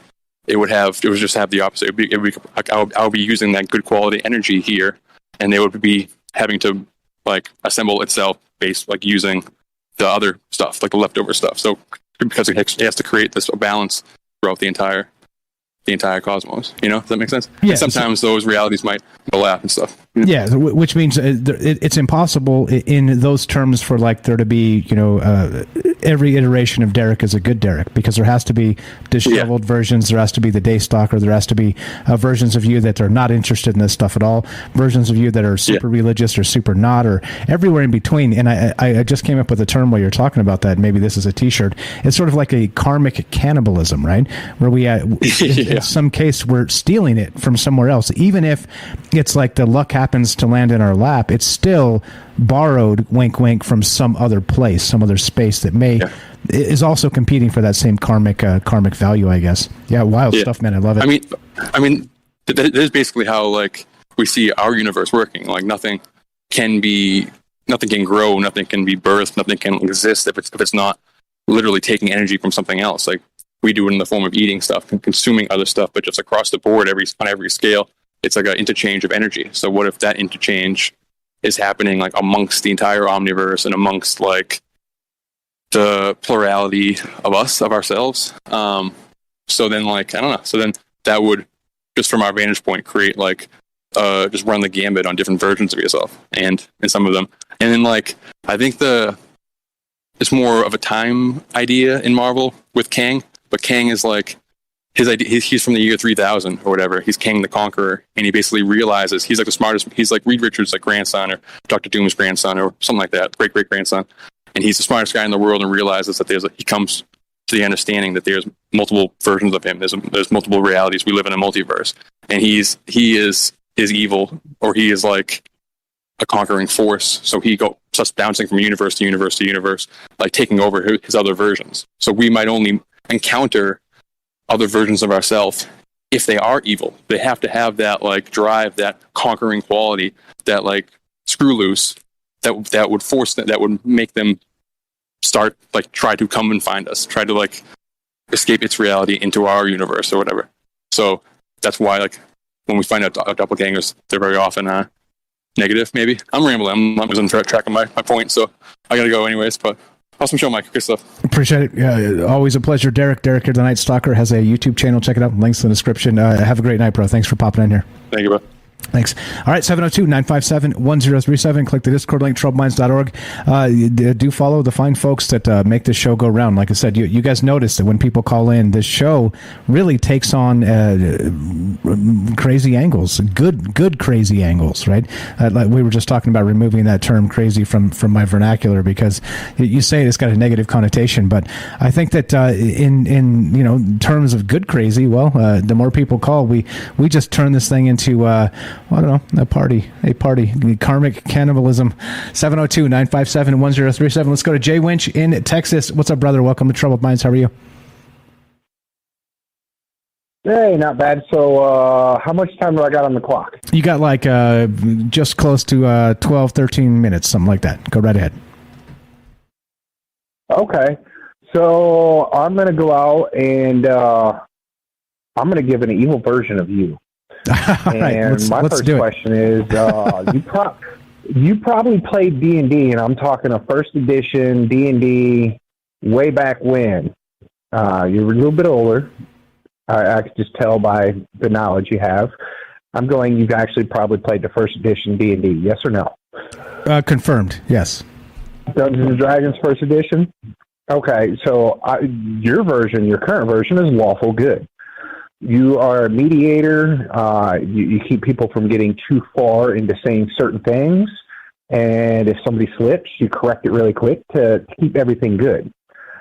Now, your evil twin would be the lawful version of it. You would use the law to every extent that you could to just destroy people. mind, body, and soul. With your knowledge, the evil version of you would be really, really bad. That's just my thoughts. The evil version of you would be, everything would be lawful, but you would use the law to your benefit. Like the Clintons do. They use the law to their benefit. Like, I did that, but the law's on my side, so you can go pound sand. Right, exactly. Yeah, I can. Like I said, go ahead. Just real quick, it is a fascinating sort of a mind experiment to be like, okay, look, all of the skills I've developed my entire life, all right, whatever they are, right, and everybody's going to be different in this, but all the skills you have developed, right, for better or worse, it's a skill set. It's like a toolbox. And so you can, right? You can, if you got Jay, shout out to Jay in New York, the carpenter out there, he says, I'm only a carpenter.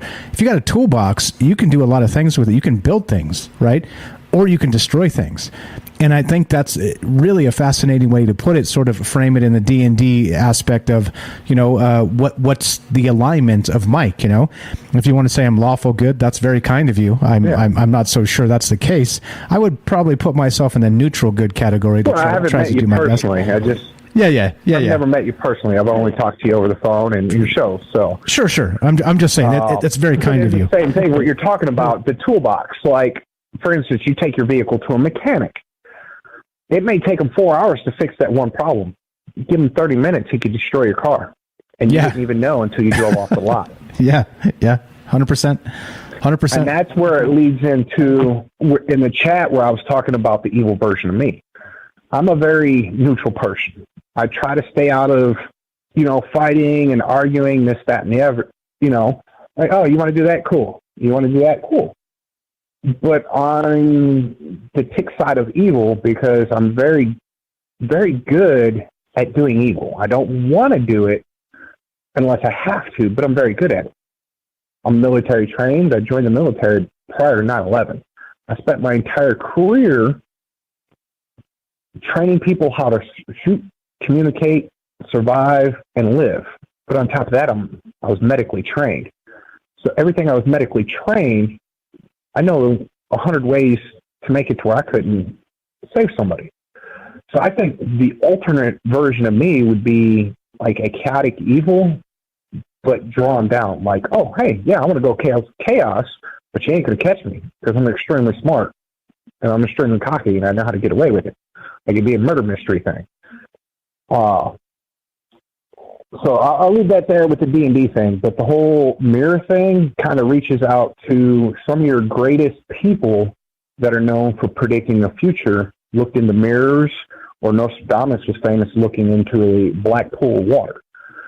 So it's like looking through the mirror dimension and seeing different versions of yourself and different versions of the world and being able to pick different things out based on what you're seeing currently. Okay. All right. So do you think there is then this sort of that idea of karmic cannibalism, like Derek was saying, that there's only so much good juice going around that only particular iterations of yourself get the good juice, the good luck, the good juju, whatever you want to call it. And that maybe that's why, right? Because I can see a universe where, let's say that everything you've ever done or tried, or even the good endeavors just ended up bad or wrong because of just luck, just dumb luck. I can see, just a very, very worse version of myself based on circumstance and luck. So, like a skill is one thing, but luck is also you can't overcome bad luck if it's constant, right? So I don't know. In those terms, do you think that this could be a real thing? Well, I agree with, luck and possibility, and then you get into what they call premonition, like I've been there, I've seen this, and somehow you avoid a certain situation.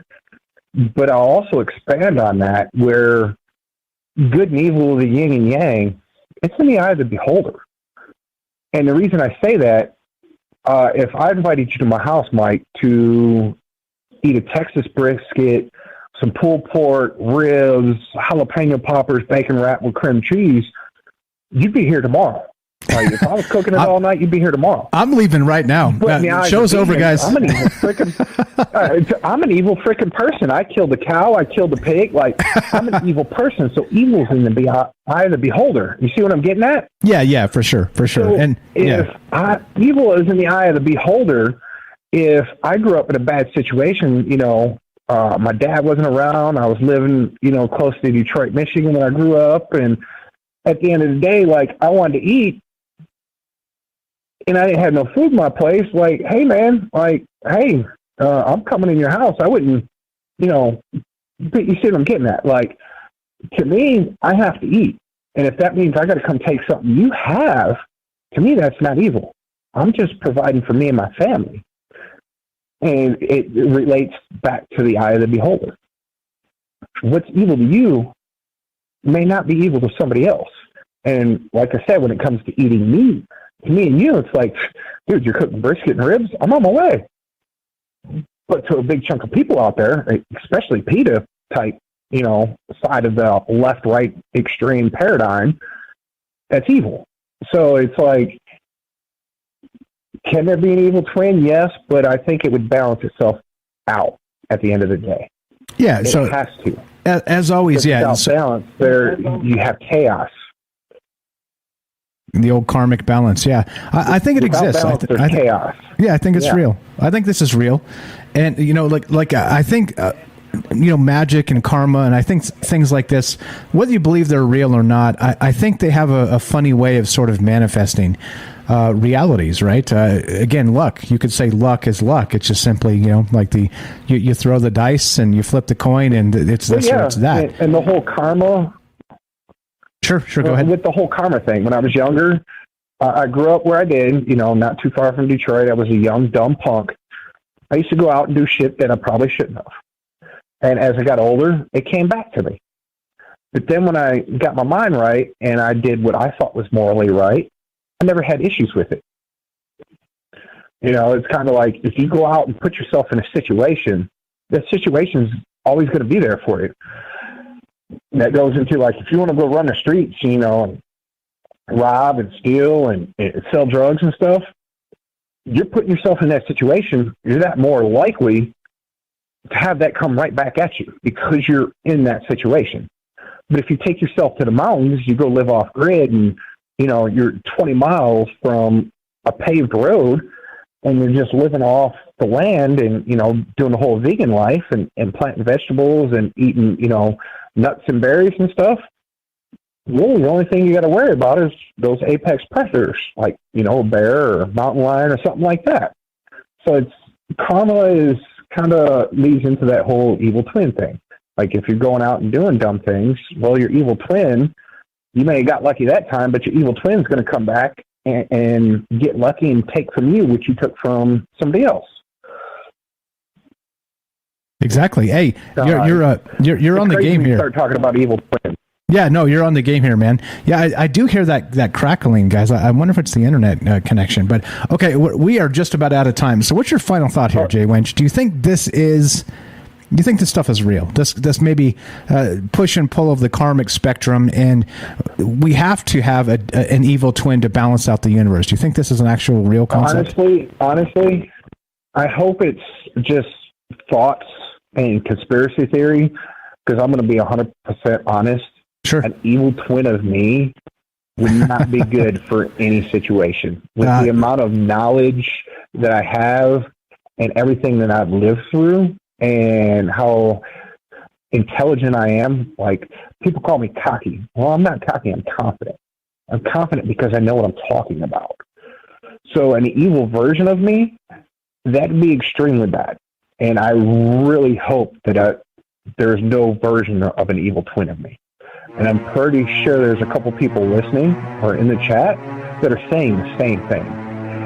So same here. But hey, I'll see you in the third hour.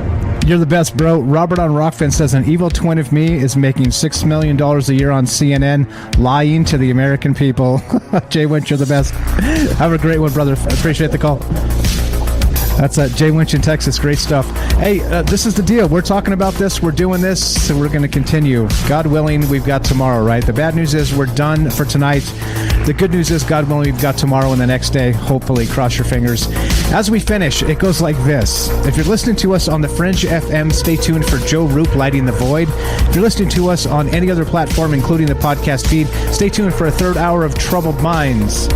And of course, be sure, be strong, be true. Thank you for listening. From our troubled minds to yours, have a great night.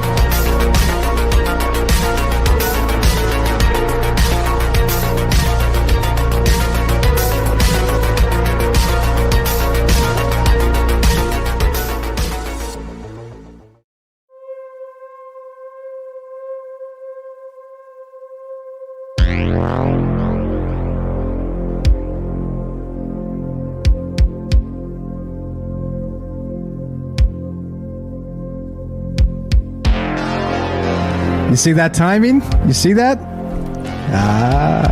It's an accident. It's a dumb accident. It's a blind, dumb accident. I have no idea what I'm doing. The show just ends exactly when it's supposed to end. So strange. So strange. That's what I'm saying, right? Practice makes perfect. We're still talking about this. The evil twin, dualism, the mirror universe. What about this idea of karmic cannibalism? Shout out to Derek the Night Stalker out there. Do you think this is real? If there's a good version of us, and again, I know good and evil is very subjective, but if there is, let's say a karmic plus of us, let's make it in general terms, does that mean there's also a karmic minus of us somewhere out there, sort of in that yin-yang version of cosmology? Love to hear your thoughts. Still talking about this. 702-957-1037. That's 702-957-1037. Don't go anywhere. 2-minute break. More Troubled Minds on the way. Be right back. Be right back.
Welcome back to Troubled Minds. I'm your host, Michael Strange, and we are streaming on Rockfin, YouTube, D-Live, and Twitter. And we're taking your phone calls tonight as we discuss this idea. And again, notice how it morphs, right? You talk to a few folks, amazing people that call in and contribute to this idea of the evil twin, right? And it goes from, well, I don't know, maybe a digital twin and them sort of stealing our consciousness from every data point we put out, from a facial recognition software, from, again, being able to sort sort of synthesize your voice from all the time you spend on the internet or on phones or whatever talking. And, you know, they could make a pretty decent replication of me because there we go. There's a whole lot of stuff here that suddenly it turns upside down and sideways because, well, in the form of a digital twin, things are terrifying because, again, imagine as you're sleeping, there's a digital version of you just ruining your good name in the metaverse, maybe even committing crimes, let's say identity theft for other people, or what about a digital doppelganger? Oh, shit, that turns into something else entirely. But then again, right, we get amazing phone calls. Derek from Massachusetts calls and brings up the idea that I am now dubbing, how about karmic cannibalism? And what that means is, in the idea of the evil twin, if there's one of us, let's say you're here and you've got all the good luck, then there's a twin somewhere of you, somewhere in the multiverse, the omniverse, that has all the bad luck, because there's only so much karma to go around. There's only so many coin flips you can win in a lifetime without stealing them from an alternate identity. What do you think? Again, lots of ideas here, lots of really great stuff. 702-957-1037. You were great, Jay Winch. Fantastic call. You were not jumping all over the place. That sounded very, very coherent and perfectly connected to me. Very, very good stuff. All right, so what we're going to do is continue trucking. If you have ideas on this, I'd love to hear. Again, non-linear, open-ended, wherever you want to take this. That's the whole idea of this show. Again, you know, a lot of talk show folks get all pissed off because they prepared all this stuff and they want to talk about what they talked about. Hey, you know what? I don't care. We'll cutting room floor some stuff and we'll just add it to a show down the road. Honest to God, I'd rather hear from you guys. It's more compelling to me. It's more interesting because I know what I think already. I mean, in most cases, you guys know a lot about what I think too, because I spend a lot of time talking on a microphone here. But it's way more interesting, way more compelling to hear from you. So love to hear your thoughts. 702-957-1037. Let's go back to James in Michigan, and then we got APOC behind him. James, additional thoughts on this? Thanks for hanging out with us. Thanks for being part of this if you're there. Oh, yeah, no problem. Yeah, there's a couple things that the last couple of calls have made me think of. I have a possible complication here for you, if you're just to see what everyone thinks of this, because sure. I think we've talked about this before. I'm not sure if it's in the show or in the after show chat, but the idea that I think it was in the show at some point in the last week or two about getting into the idea again of reincarnation.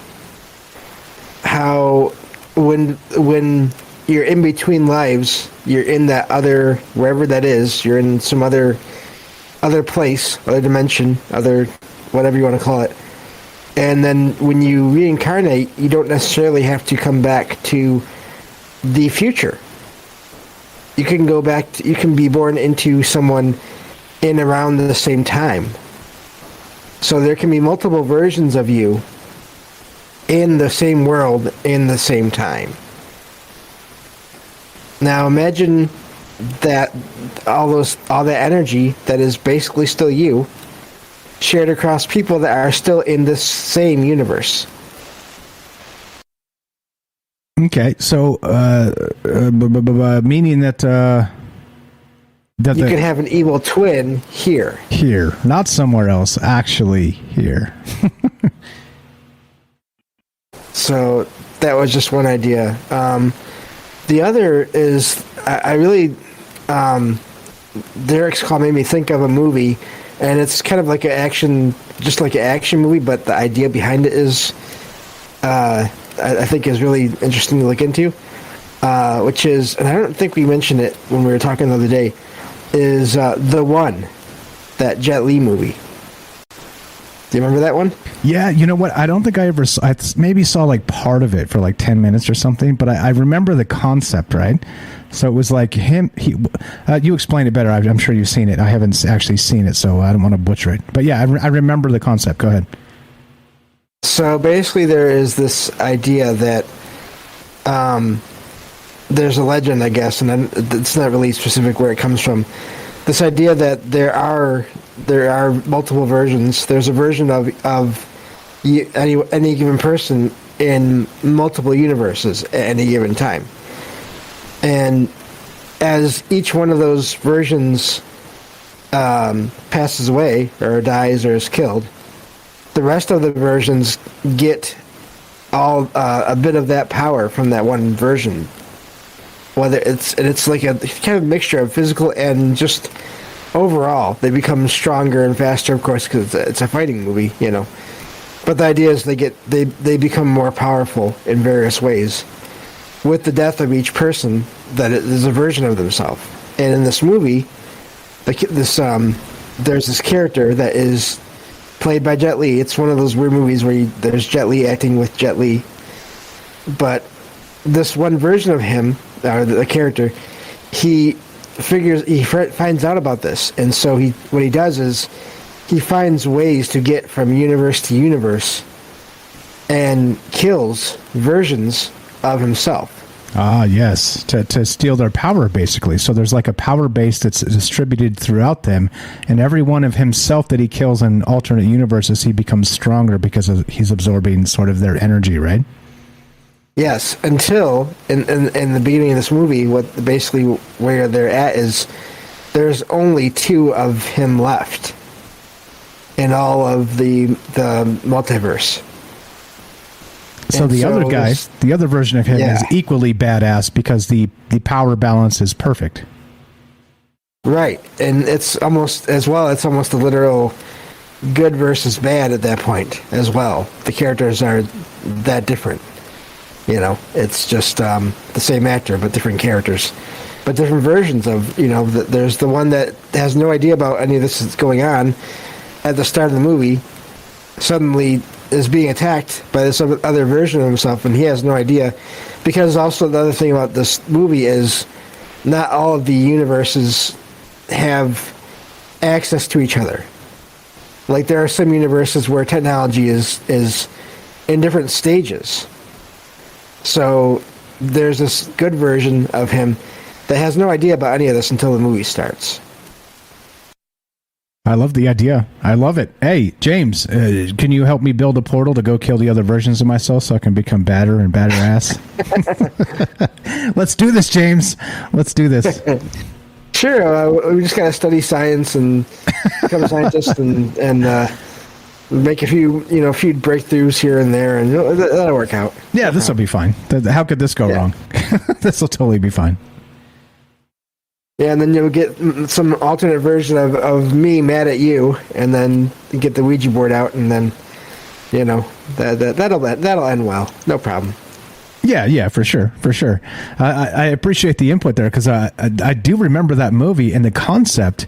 It's been so damn long ago, and we're getting old, James. Was that movie 15 years ago or 20 years ago or something? Holy shit! Oh, I don't even know. Probably. Yeah. Probably around there at least. Yeah, I want to ask you how it ends, but spoiler alert. So I'll have to go look it up myself. I don't want to ruin it for everybody else. But the old spoiler alert on the 15-year-old movie or whatever. But okay. Well, and it's kind of almost self-explanatory once you get the idea of it, because I don't know, it's an action movie. It's a good versus bad. So, you know. If they really did become, I won't say it, but if anyone that's thinks hard enough on it, can figure out how it probably is. Okay, all right. You just spoiled it, James. You just spoiled it. It's like any other action movie out there. Usually, the good guy is not going to just die. Usually, right. Yeah. Right. Of course, that would be far too ridiculous. Great stuff, James, as always. What else you got regarding this? We got APOC behind you, and then Jennifer behind her as well. No, I think that was it for now. Just but this has been great. Everyone's calls just adds more to it, as always. Amen. I appreciate that very much. Stay right there. You're welcome to stay. You already know. Let's go to. We're still taking your phone calls, guys. We're talking about the idea of the evil twin, dualism, the mirror universe. What about this idea of karmic cannibalism? What about again? How about the one? Let's take it to Jet Li. And if you were able to maybe sort of break into another universe and do this idea of, I don't know, let's say exterminate your other selves, do you gain their karmic karmic, I don't know, positivity or whatever. Like, could you steal like the lucky coin flips from your alternates in Jet Li style? I don't know. It seems pretty wild. I love the concept. 702-957-1037. Lazy Guy X thinks as a release date, November 2nd, 2001. We're getting old, James. Over 20 years ago. Wow. Dear God. All right. Appreciate that, guys. What's up? Rose wants to know, if I'm missing a shoe, is it in another dimension? I think you should ask your dryer. I think that's the thing. We need to do a whole show about dryers as portals. That's probably where your shoe's at. Climb into the dryer and come out the other side in Narnia. That's probably where your shoe's at. A satyr's wearing it or something. So that's another thought, though, that gets really quick. I won't take long. Sure. That gets into the idea of we hear about this in stories of things actually vanishing. Do they somehow just go to another parallel universe and they're still there, but just over there? So when things disappear like that, or when they appear like that, where are they? And then do the things that appear, are they really from here or not? There's a possibly disturbing thought there for you. Exactly. You're welcome. Or I'm sorry. Or whatever. Thanks, James. Damn it, James. Real quick too. Robert says the last stream I can recall was of me being in my locked garage. Michael Strange's evil twin was banging on the door, demanding to be let in. There it is. There it is. My evil twin is in Robert's dreams. Thanks for that, Robert. Let's go to APOC in Montana, Michigan, Utah. Help! Oklahoma. APOC in Oklahoma. What's up? Welcome to Troubled Minds. How are you? I need to get it eventually.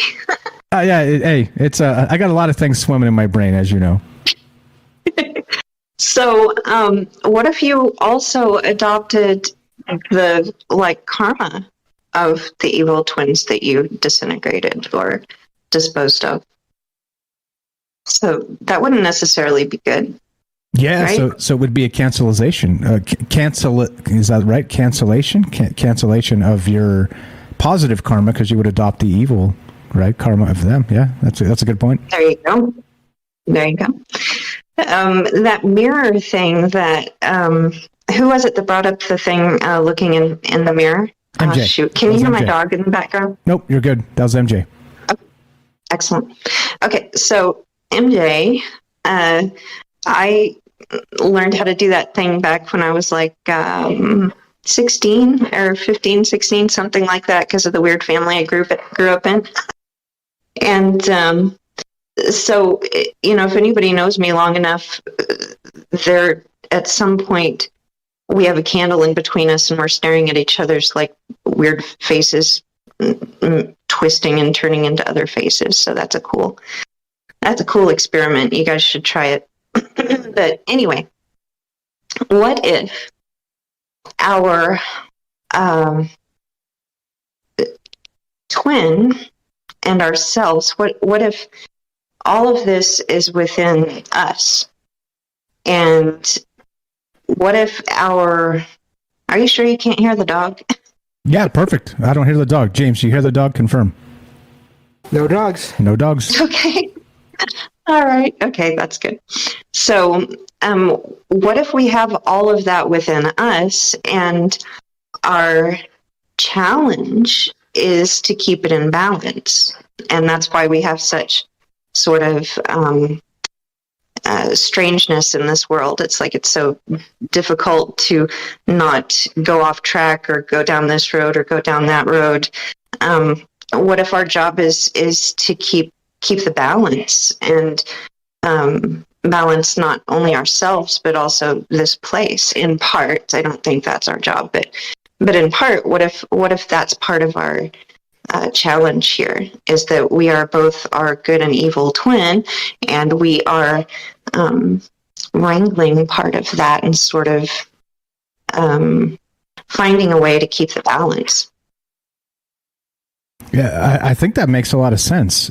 But I think the of course the mechanics of this, we're going beyond quantum mechanics. Of course, we're going to ludicrous mechanics at this point.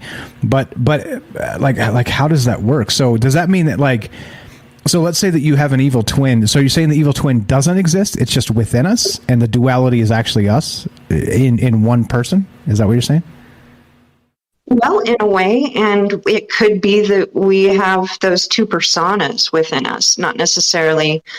I mean, you can divide things infinitely, but if we choose to focus more on one part of ourselves than another, we have an internal division that happens, right? In a way, because we have this like focus that's way over here, and all the other parts are being ignored, right? So if we can divide infinitely and externally, on the inside and the outside, then what if we partition those things and we only focus on this one piece and this one part and this one persona or this one idea of who we are, and we forget that pretty much this infinite realm of possibility is within us, and we can sort of harness that and bring it to the forefront after we've found balance with that. So one thing that people say is, if you release your needs, your compulsions, your extreme desires, right? If you release those and you just witness yourself in the now and that state of being, then these other parts start to kind of join and balance automatically. And then you can see more clearly sort of where you're going or where you can go, because all the possibilities are there. If you focus on one partition, one place, the evil, the good, the whatever, if you focus on one piece, then you're kind of stuck in that part. And that also means being super attracted to part of yourself, and super attracted, in a way that keeps you there, instead of sort of bringing yourself in and looking at all the parts. And does that make sense? Oops, muted myself. Yeah, I think so. I think so. I think it's so as again, right? We always say as above, so below, and the rest of that stuff. So as within, so without. And so is it, right? I like, how's it split? I don't know. I think I'm fascinated with the mechanics of this, of how this may work, but all this is way over my head. But I'm following you. I'm following your thought process here. So how does this play out for like just regular old people, normies? Do you think this is something that like they recognize? You know what I mean? And I say that not in like a derogatory way. I mean like the normal person. Like, do you think this is relevant at all, or do you think this is just us spinning our wheels, staring up at the sky and shouting at the moon? You know? No, I think it is relevant, because I think that within all things, if you are in a space of normalcy, right? If you're in a space of day-to-day normalcy, you're doing your thing, you're doing the thing you did yesterday, you're doing the thing you did before, and tomorrow you'll still be doing the thing. If you're doing that, where's the awe? Where is that space within you that creates the curiosity and sort of that that ability to look in new places, that perception of expanding your viewpoint? If you're just doing the norm, if you're just thinking the norm, if you're just listening to the normal stuff, if you're just doing that thing, where do you expand? Where do you grow? Where do you just kind of exist, right? And to me, that's an extreme. To me, mental or internal stagnation is an extreme. And so again, that sort of says the same thing. You're just focusing on one part. You're just looking at one thing, right? So if we expand if we have a balance, let's say, internally, then potentially we will be able to more clearly see all the parts. And if we can clearly see all the parts, easier from a center perspective than from one side or the other, then we will possibly be able to literally recognize things that we've never recognized before, not only within ourselves, but also outside of ourselves. So then we gain more potential on the inside and the outside. And so also, by the way, James, thank you for bringing up that that reincarnation thing, because I'm absolutely with James on that one. I absolutely think that we can have past lives, quote unquote, or future lives, quote unquote, in the same lifetime. And if we can, then sure, we can have multiple selves in the same time, right? Anyway, I guess I just want to say thank you for James for bringing that up, because it's an awesome concept, and I'm with you on that one. But yeah, bringing it back, I think if we find the balance, if we find our center and not focus on one extreme or the other, then all these possibilities just kind of wake up. Amen. I love it. I love the thoughts. I love the ideas. So James, anything on that real quick? We got Jennifer on the phone behind you. APOC, you're welcome to stay right there if you got more time for us. APOC, by the way, has a podcast called Apocalypse Tau. Give her a follow. Good friend of mine, good friend of the show, and very, very kind person. Just check it out. Scroll down, links in the description. Give her a follow on Spotify and all the rest of the places you can find podcasts. So, which I will be on that podcast coming soon. I'm twisting arms now. And there you go. So we'll announce that when it happens. But thank you so much, APOC. Appreciate it. You got some more time for us? You can hang out? Yeah, I'll hang out. Right on. Appreciate that. James, quick take, and then we'll go to Jennifer. Yeah, I just wanted to say, too, that idea that about the multiple lives thing, that did come from APOC. So just wanted to point that out, because that didn't really come from me. So, but no, I love it. No, but I do, because you were the one that suggested it, and I remembered it, so thank you. There you go. Kicking ideas off of each other. Notice how they tend to grow when you do that. 702-957-1037. The evil twin, dualism, the mirror universe. What's going on with this? We can talk about the metaverse. We can talk about the omniverse. We can talk about whatever the hell you want to talk about, because, of course, this is your show, too. Let's go to Jennifer in Jennifer, Missouri. That's going to mess up the state. Jennifer, Missouri, welcome to Troubled Minds. Go right ahead. How are you tonight? Test 1 2.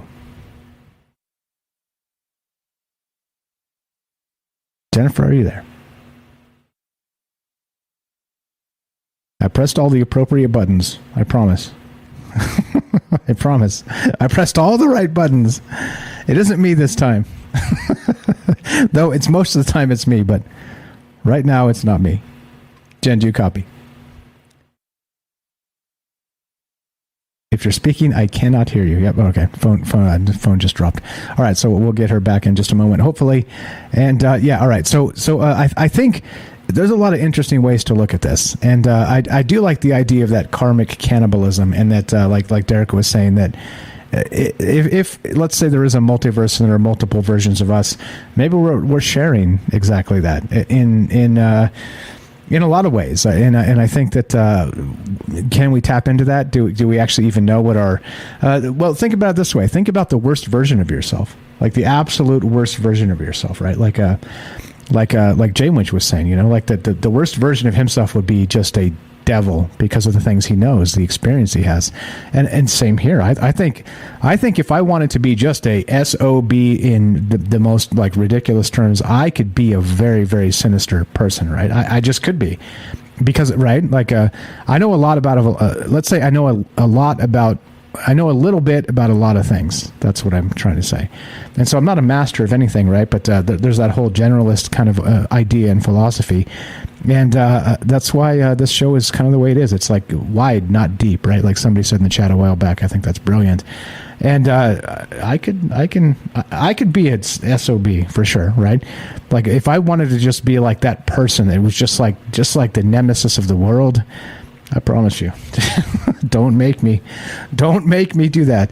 And I'm not saying you're going to make me. I'm just saying it's like it's scary, right? It's a little bit scary. Thank you, APOC. Matt's in the queue. Jennifer just called back and also dropped again. So we'll give her just a sec to give a call back. Yeah, it was clearly we got a phone line issue going on. So we're going to go back to Jennifer just a sec. The phone call is coming right back right now. We'll go to her and then we'll get to Matt in just a moment. Appreciate that. Thanks for pointing out Matt is there. If I can't watch all the things because I do have 8 tentacles, but I only have 2 eyes. So I appreciate that, APOC. All right. So looking to hear from you. 702-957-1037. We got Jennifer. We got Matt. The evil twin, this dualism, the mirror universe. Do you think there's something to this? And there we go. Let's go to, let's try this again one more time. Let's go to Jennifer. It says, the auto screen says Jennifer in Georgia. Jennifer in Georgia. Welcome to Troubled Minds. How are you? Test 1, 2. Are you there? We're having serious connection issues in Georgia tonight. It's a bad night to be in Georgia. Actually, Missouri. Jen, if you can, jump in the Discord. Maybe that'll help. Maybe the phone line is the issue here. 702-957-1037. Let's go to, while we get this figured out, Matt in California. What's up, my friend? Welcome to Troubled Minds. How are you tonight? Hey, Mike. How's it going? Hey, okay, my man. Chilling, doing our thing, man. Talking about crazy shit by dark of night. You know us. What do you think? What are your thoughts so far? Well, I just want to call and talk about the duality and the polarity. Sure. And the science of that. And I think we kind of already know that. We kind of already know a lot about it, but it's just kind of putting it into perspective and adding it to the conversation. But in the Hermetic laws, there's there's one called the principle of polarity. And this states that everything is dual. Everything has poles. Everything has a pair of opposites. And so we use these poles as kind of a way to understand, use them as correspondences to comprehend them. And so when we have these poles, one's, the full to the other, and we have to remember there's in between. So when we're using these to kind of do like the shades of gray, like you said.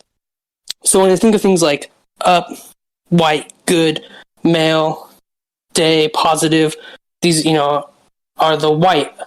And then when I say things like down, black, evil, negative, or nighttime, that's the black. And so it's like one's white and one's black. But then when you have the yin yang, that's like the both of them together. Balanced. And so we have to remember that we have to look in between those poles, not just at those things.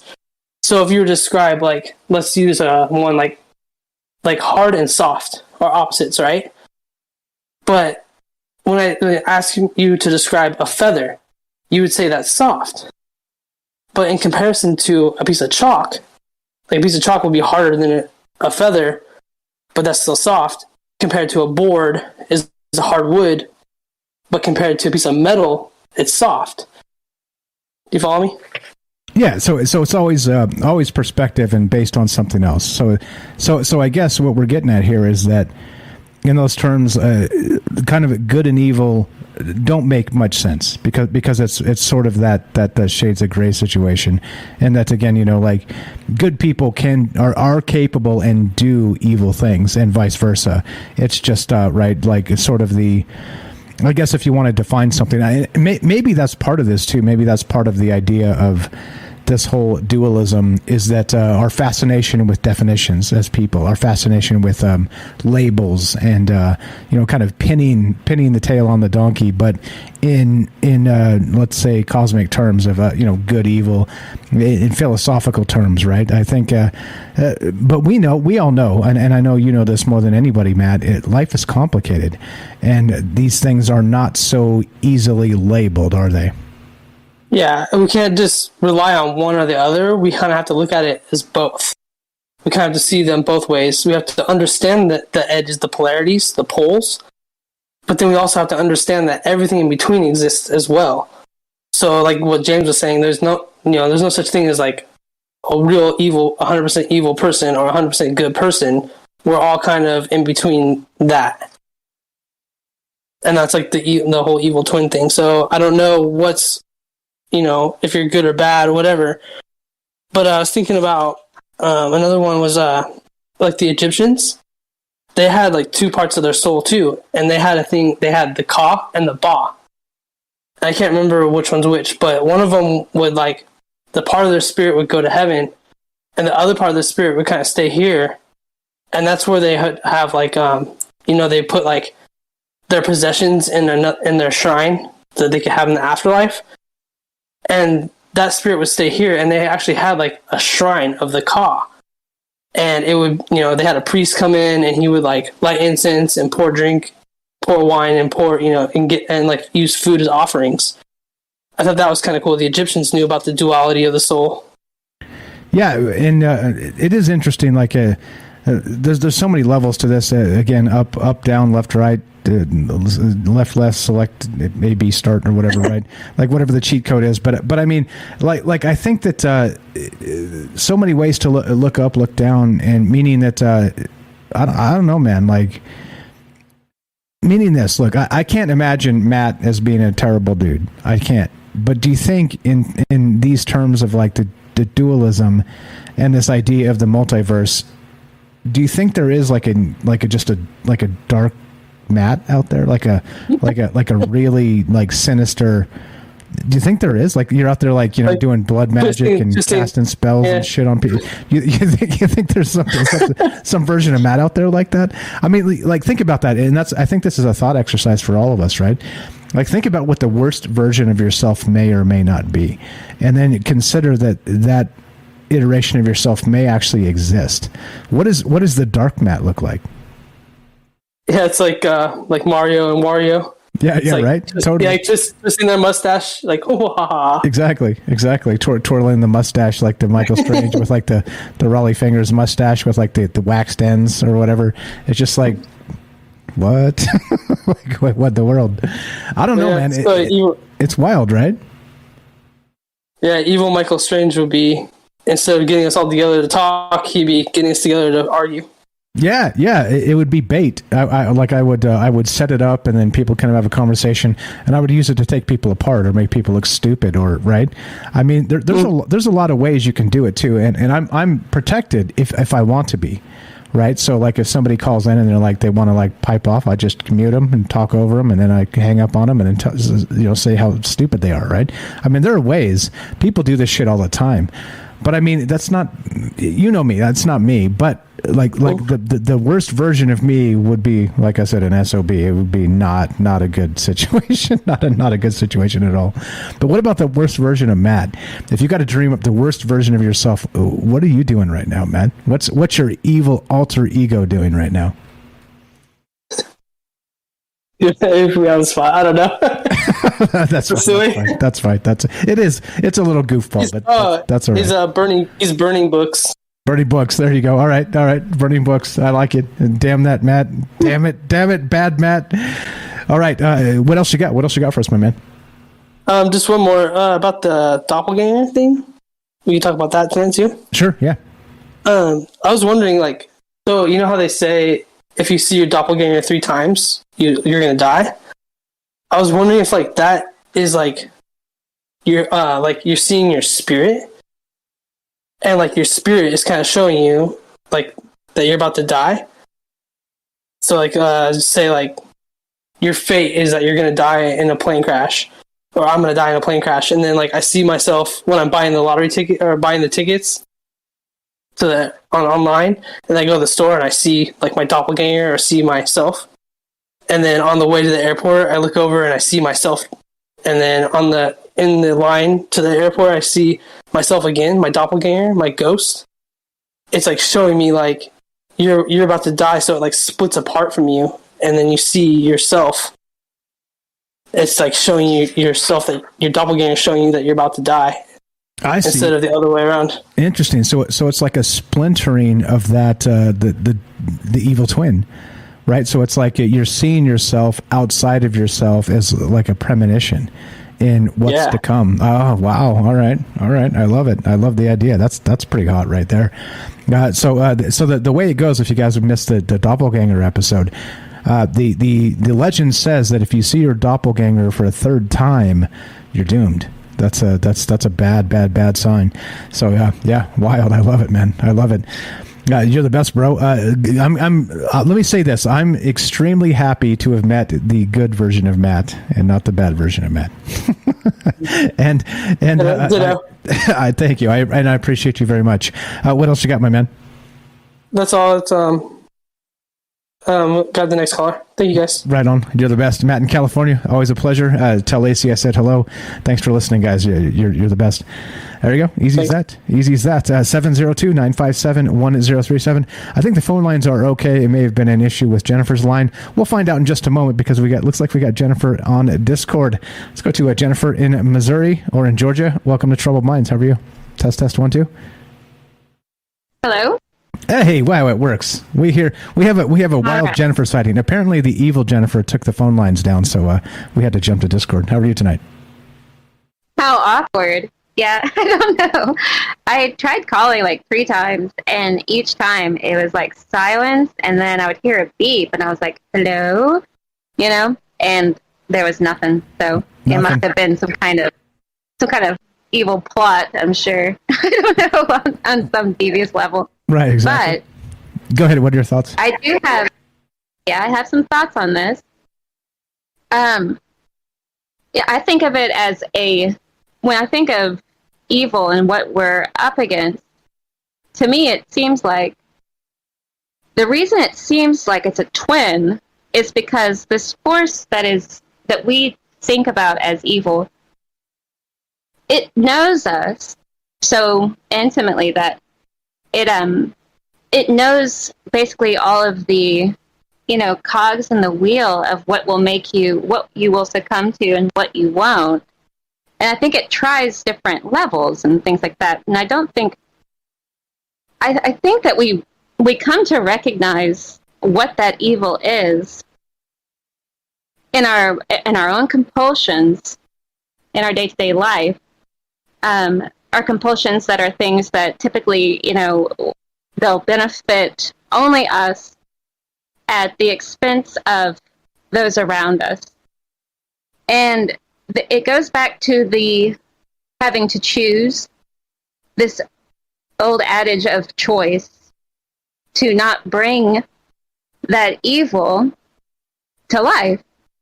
And in the realization that we have that kind of power, of what we know as the capacity to do evil through these compulsive feelings or these feelings that you'll betray others, it brings us the knowledge and the strength to the knowledge of that itself brings us the knowledge and the strength to not only overcome the compulsions that we feel within ourselves, but to fight everybody in their equal measure, depending on their fate, against that evil.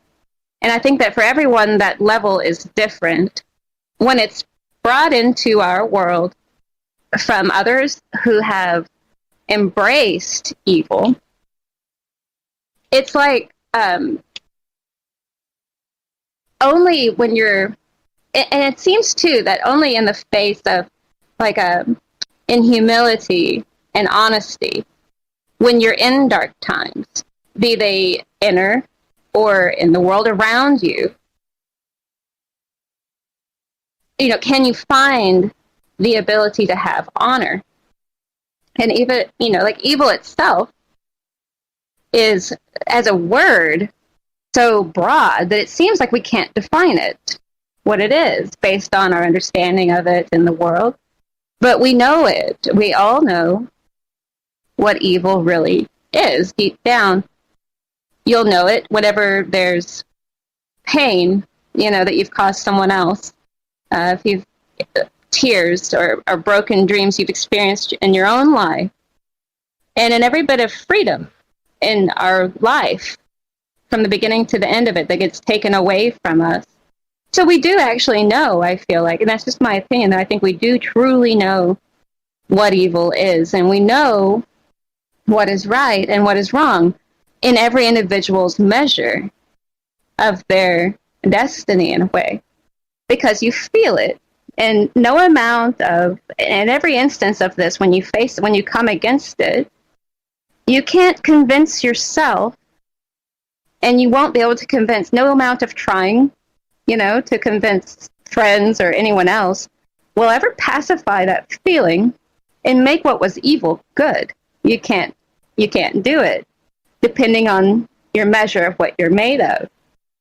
And I just want to say, a little conflicting with this, but I don't believe in an evil twin. But I believe in a being that is evil and that can look like every single one of us and can be manifested. It can manifest as any of us due to our actions and our choice. And I think that without things like bravery in the face of fear, and without understanding when you're in conflict, or when you're in an instance where you're feeling pride and you cannot have humility, that evil becomes you, that you'll see it as yourself, though it was never you to begin with. It becomes you adopted, and it becomes you. But you have to choose and to either fight or to fall to it. And it's like a good friend of mine said, and I know I've said it before, but you always have to do the right thing, and no matter the cost, because in the end, someone always has to pay that cost. And so I don't necessarily think that there is an evil twin. So it's just like an iteration of ourselves. The evil twin is us. But not only that, so you're saying there's a manifestation somehow of an entity that can actually become us and maybe represent that twin type thing? Is what we're talking about here? I think there's a faceless God of sorts, like a faceless force that knows us all as intimately as we may believe that our God knows us, or maybe even better than we know ourselves. And it knows the moments in your life when you're at your weakest. And it's not you, but it can look like you. And it can look like everyone. And you bring it to be manifested through your actions when the compulsions within yourself overcome you and you cannot fight this thing that you know is not right to do. And when you do that thing that you knew was not right to do, you become, it's as if it takes you, a part of you, and you see that you now are that pure evil. And that's why it appears that it's your twin, because it won. Like it won, and you became it. You expressed it in reality when it didn't have to be expressed, but you did it anyway. You could have resisted, but you didn't. And through that, it has you. And you are it, and it is you for that moment. And the more you do that, the more it becomes who you are, obviously. But I don't believe necessarily that it's you. I believe it's everyone. It's everyone all the time. Or no, rather, it can be everyone at any moment. Do you see what I mean?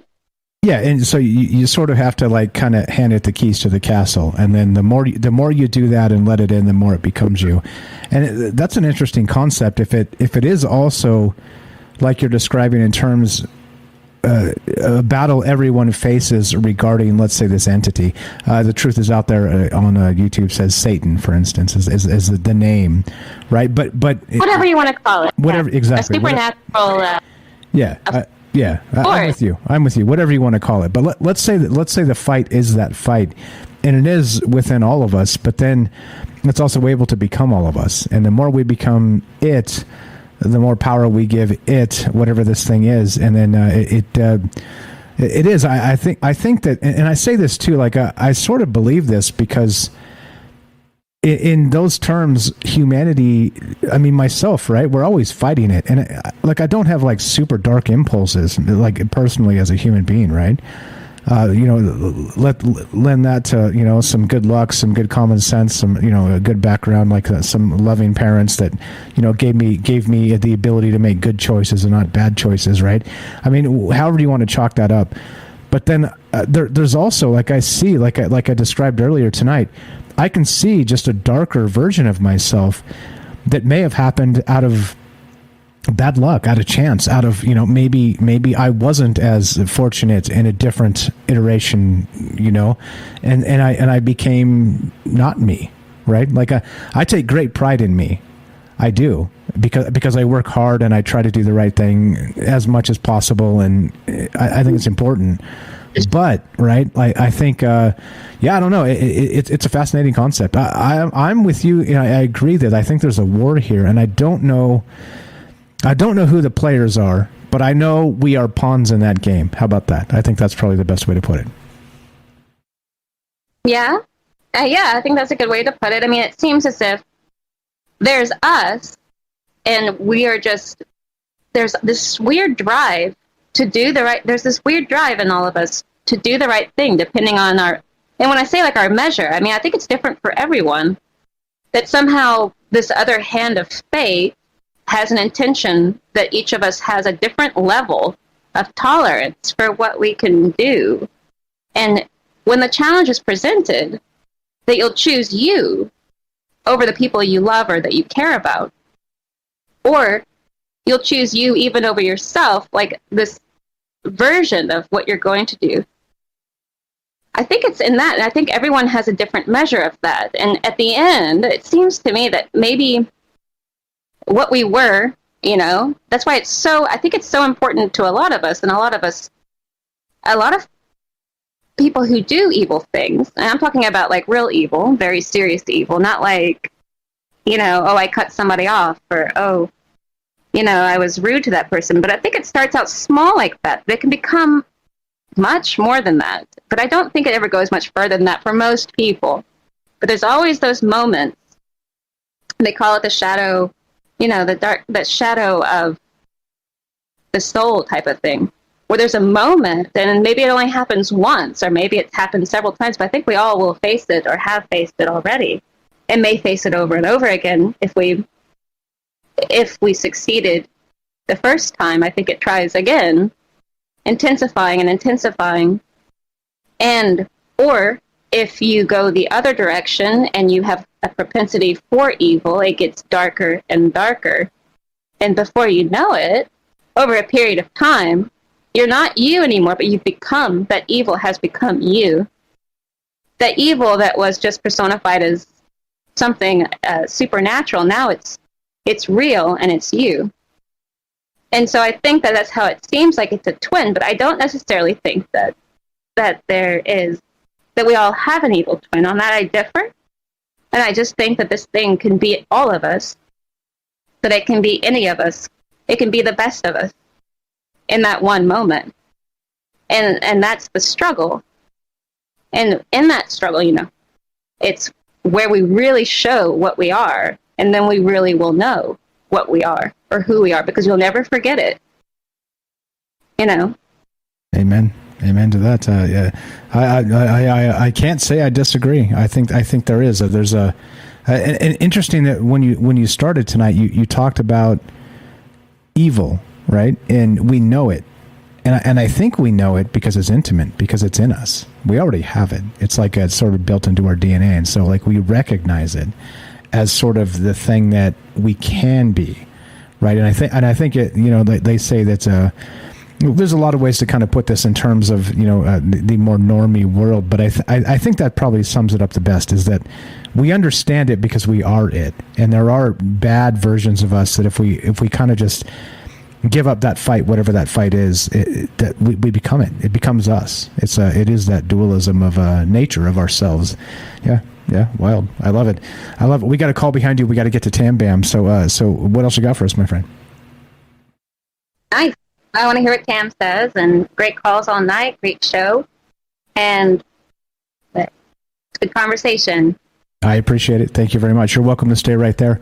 That's Jennifer in Missouri. She has a YouTube channel. Check it out. Links in the description. She's got a YouTube channel. Look, all the fine folks that contribute to this show, please give them a follow. This is not just me. Like I said, we are so many brilliant people, but I think once you come together, you see what happens. Like I say, greater than the sum of its parts, and you see what I mean, right? As people start to call in, the concept sort of develops into something larger than I could ever imagine on my own. So you see what starts to happen. And if you're still here listening, again, I know there's so many people that listen on the podcast feed and everywhere else. You see what I mean, right? It kind of starts, many of these conversations start sort of in a vanilla aspect, but then suddenly by the end, like by the second, kind of second hour, getting into the third hour, like this shit is fully off the rails. And that's what it's all about. That's why we get together and talk. So thank you so much for the phone call, Jennifer. Thanks to APOC James and Tam Bam, of course, and Matt, and let's see who else is here. I think I can't name everybody, because if I do, I'm gonna leave somebody out. But let's go to Tam Bam, and then we'll get to everybody else's thoughts before we get out of here. Tam Bam in South Africa. Welcome to Troubled Minds. You're on. Hello. What's up? You're on with Mike, James, Matt, Jennifer, and APOC. You got a big audience for just right here in Discord. What are your thoughts, my friend? Yeah. Tonight. I'm like, firstly, like, everybody hates following after Jennifer because she slams every time. She hits you with. It's the worst feeling. I mean, I'm going to sound like a total dumbass after her. No, you're good. You're totally good. No, don't do that. Okay. It's not a competition. What are your thoughts on this? I'm sure you got some fantastic ideas yourself. Well, firstly, like, let's just name the platitude. Like, my total opposite is a male who eats everything, stays thin, and runs the underworld. Okay, that's my opposite.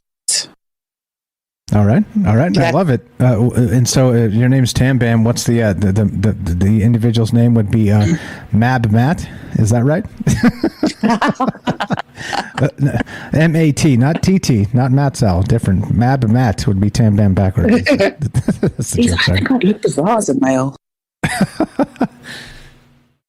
Okay, so I didn't catch everybody's calls. As you know, it's Friday morning for me, so it's school time and I have to rush. So please excuse me if I repeat anything, but I just like to follow on from what I have heard.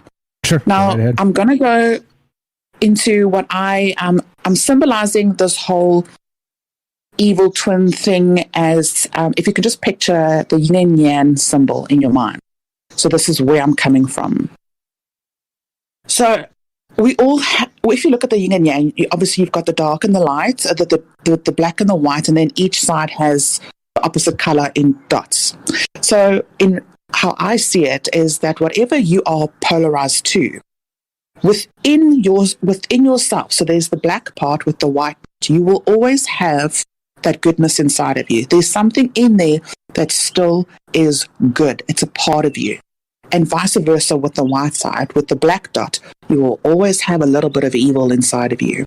And in that, there's a little bit of jealousy from your twin side.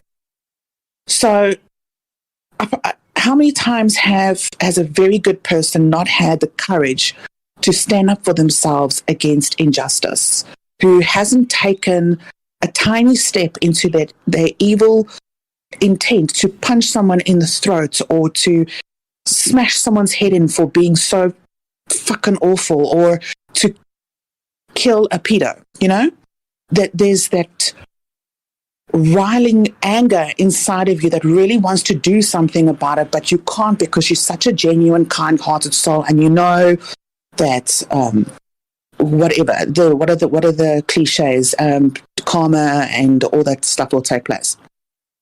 And on the other side, when you're such a dark, evil person, inside, you know what you're doing is fucking wrong. You know that it's if you do have a soul and you're not soulless, you know that it's wrong. What you're doing is completely against the book. It goes against everything that humanity really stands for, and the goodness of people, and to have a wonderful, peaceful life. But you still carry on because your darkness is taking over. Your evil is taking over. And it really comes down to a matter of choice, and the strength of choice. Can you make the choice to recognize that you are wrong, you're evil, you know it's wrong? Can you recognize to go to the other side of to go to the yin and not be the yang? Knowing that you have to suppress the evil inside of you, knowing that you have to live a better life. So it really does, at the end of the day, come to choice.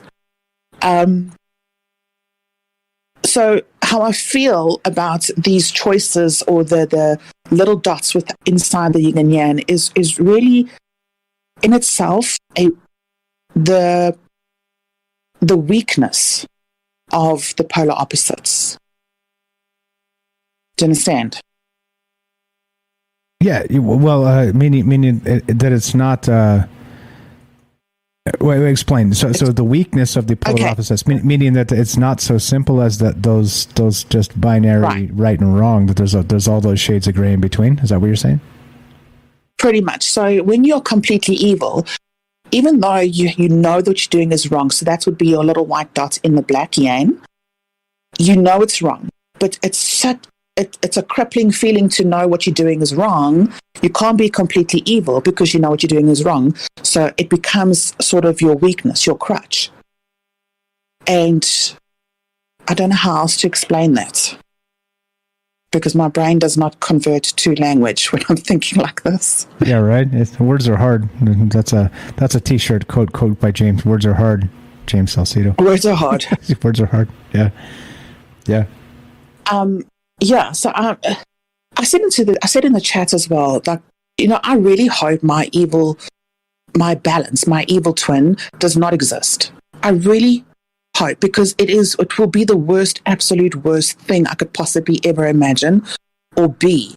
I'd hope in any parallel universe it would not exist. So I want to believe wholeheartedly that I want Jennifer's theory to be true so badly, because I don't want to think that there is an evil of me somewhere, because that is a horrible, horrible person. And I think we all feel the same.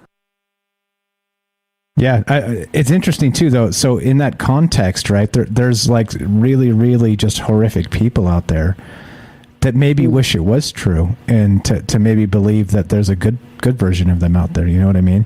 And again, like we talk about evil and shades of gray and the rest of that, and I think it's true. However, right, like, do you think that, let's say that the worst version of yourself maybe has an inkling of a better place or a better time, where they're less themselves and more you? You know what I mean? So I wonder if it goes both ways. In that polarity is tantalizing, even though you're trying to do your best all the time. Like I said, people have dark impulses all the time.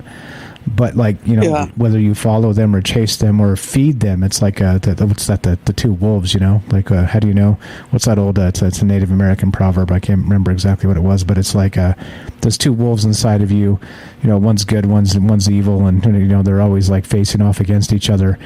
And right, the youngster asked the elder something to the effect of, I'm butchering this, but how do I know which one to follow, or which one wins?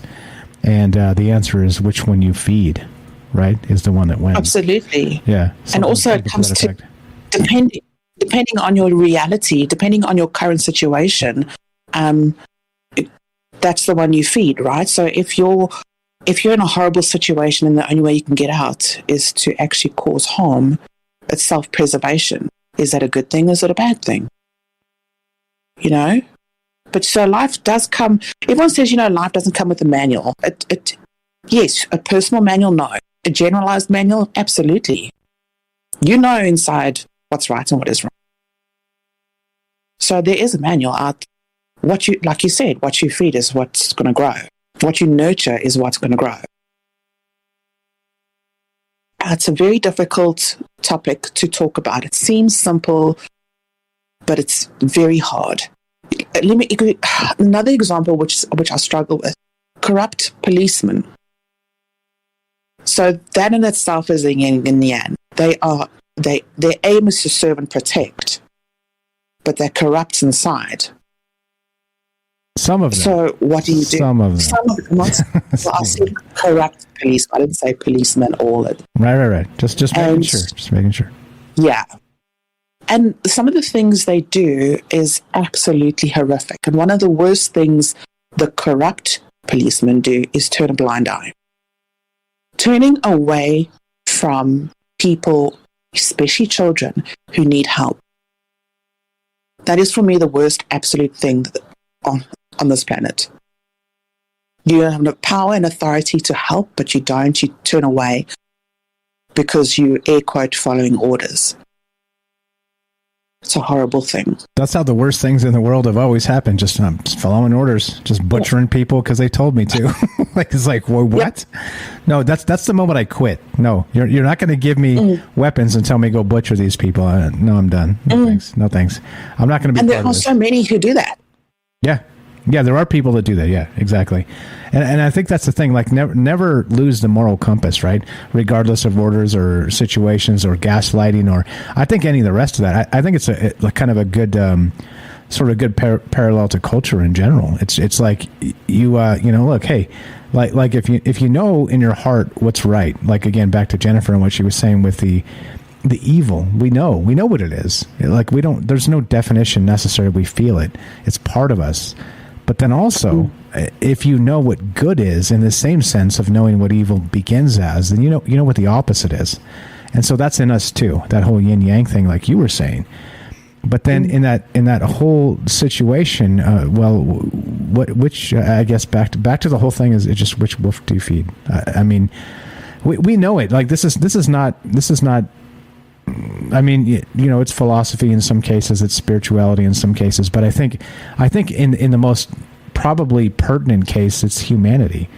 It's humanity. Like we all have parts of us that we don't like. That's it. And it and some parts, right, to me, dark may be like like beige. You know what I mean? It may be like just not that dark by comparison, but there are sick people out there. Yeah. And that's dark. And my white is like more of an off-white.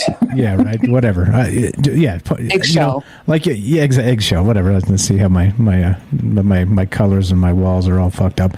I'm a little bit of beige. I'm the color of the yellow behind me. I'm only the color of like taking the piss. What do they say in England when you say taking the piss? What does that mean? Anybody know? You're having a laugh. You're making a joke. Okay, there we go. I'm taking the piss. Hey, we're just here taking the piss. I don't know. Yeah. I've heard it before. I'm like, what does that mean? That's weird. But all right, anyway.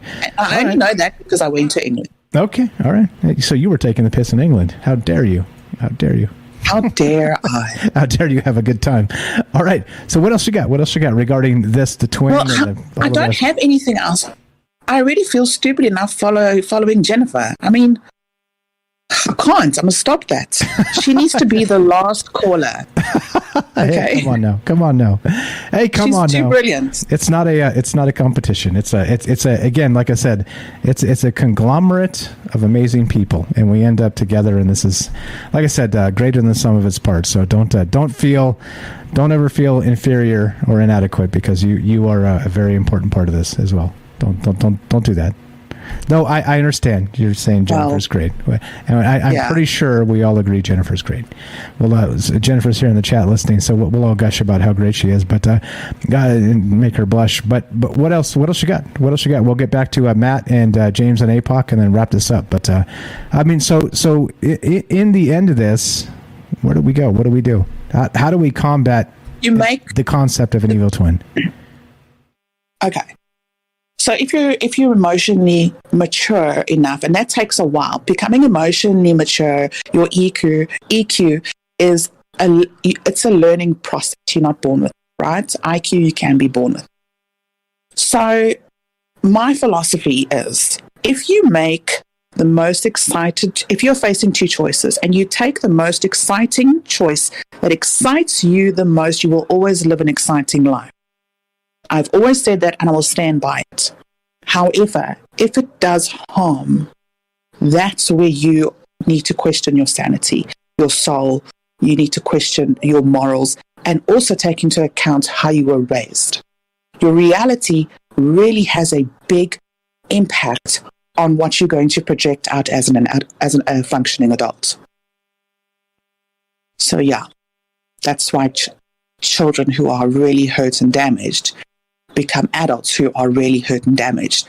Essentially, their emotional intelligence has stopped at the moment of the most traumatic abuse. They cannot grow from there unless massive action takes place in terms of therapy and all those things.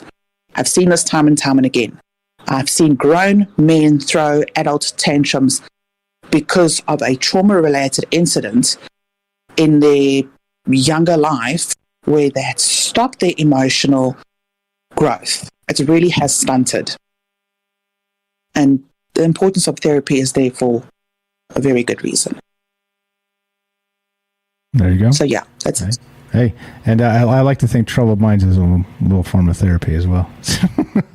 All right. Oh, hell yes. All right. Hey, and not trying to take too much credit here, but thank you, Tam Bam. You're the best. Tam Bam, also an influencer, by the way. Check out Tam Bam's links down in the description. Are you an influencer? Hey, Tam Bam's an influencer, health and beauty products and whatnot, and she's got a TikTok. How did that TikTok video do, by the way? How did that go? It went very low. Okay, boo. It was a great video. But I'll tell you why. But let me just tell you quickly. In the past week, I have gained 500 new followers. Nice. Keep at it. Time and pressure. Time and pressure. Hey, organic is where it's at. If you can find people following you organically, amen to that. Good luck. Godspeed. Keep time and pressure. Thank you. You're going to be top of the top game pretty soon, Tam Bam. Everybody give Tam Bam a follow. Links in the description down below. She's got a link tree, TikTok, and Instagram, and all kinds of stuff. Go say hi. Tam Bam is as amazing as she seems. A friend of mine. We talk offline as well, and you'll see. Yeah. All the folks that call into this show, they seem amazing. They're more amazing when you get to know them a little bit better. So join the Discord, come say hi, come meet Tam Bam, come meet the rest of these fine folks. All right, let's who's been waiting the longest? I think it's James. Let's go back to James.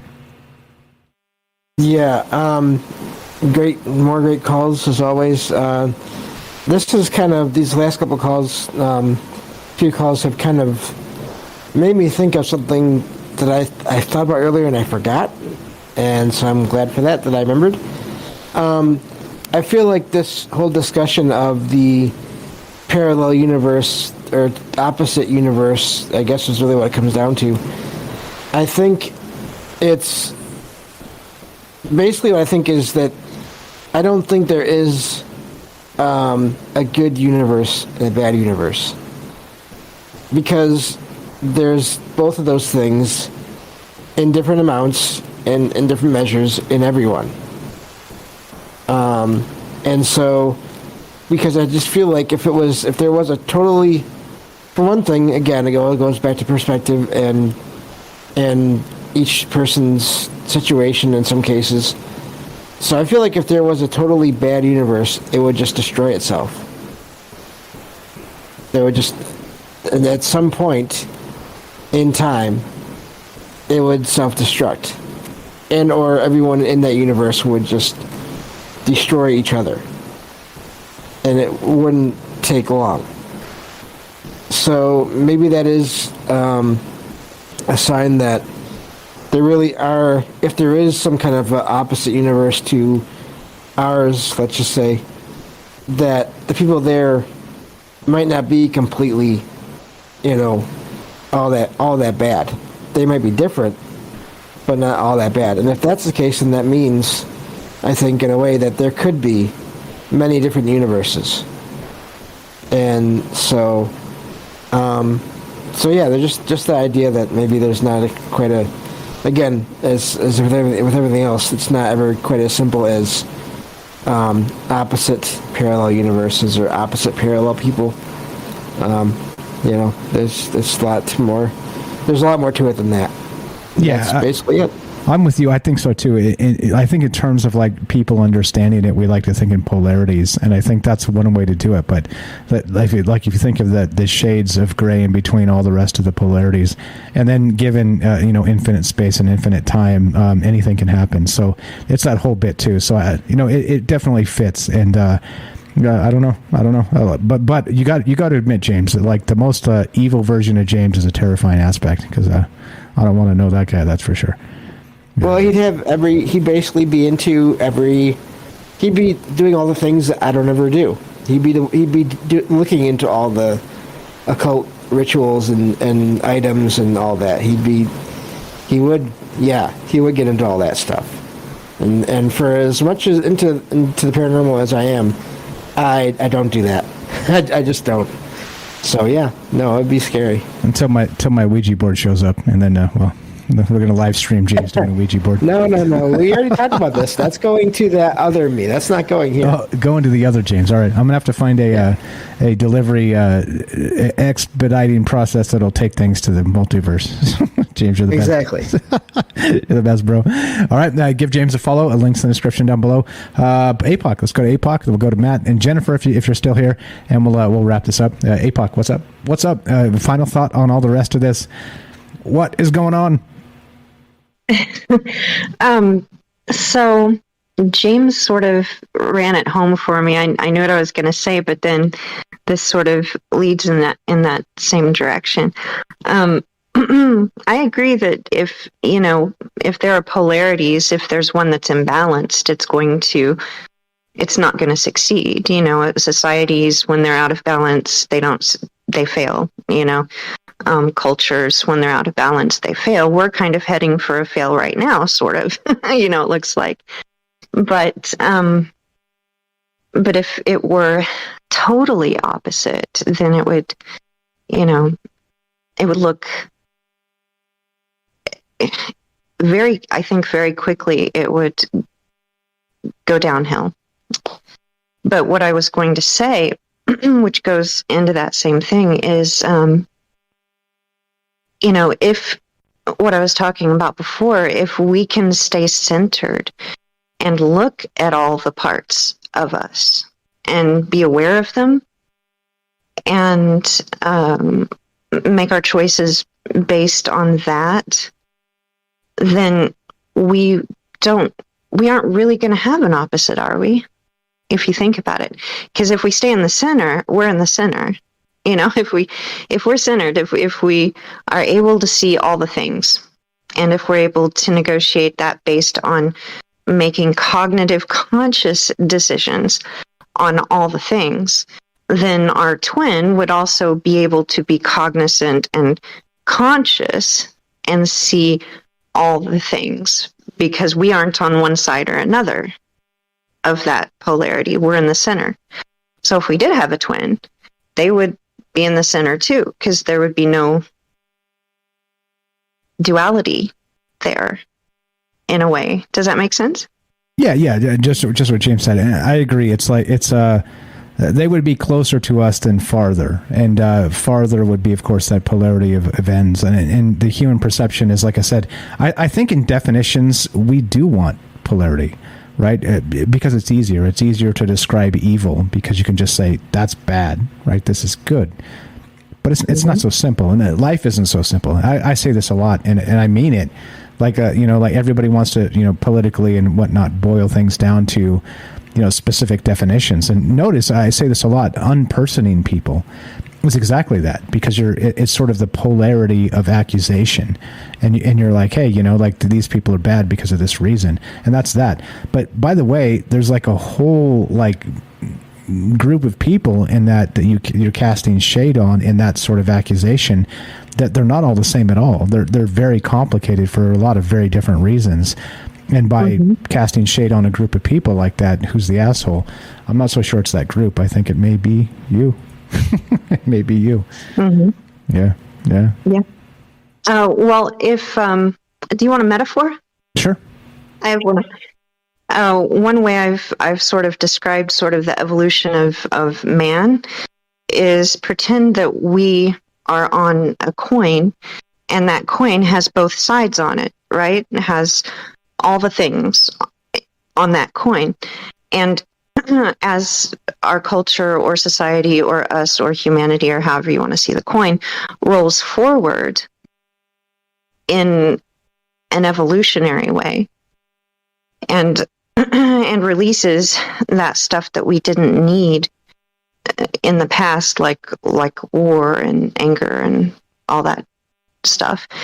If the coin rolls forward, you still maintain the polarity. You still maintain all the parts. You can just drop the extremes and the things that are, and I don't even mean extremes, because on the lower point where the coin starts, let's say there's great war and there's great peace, right?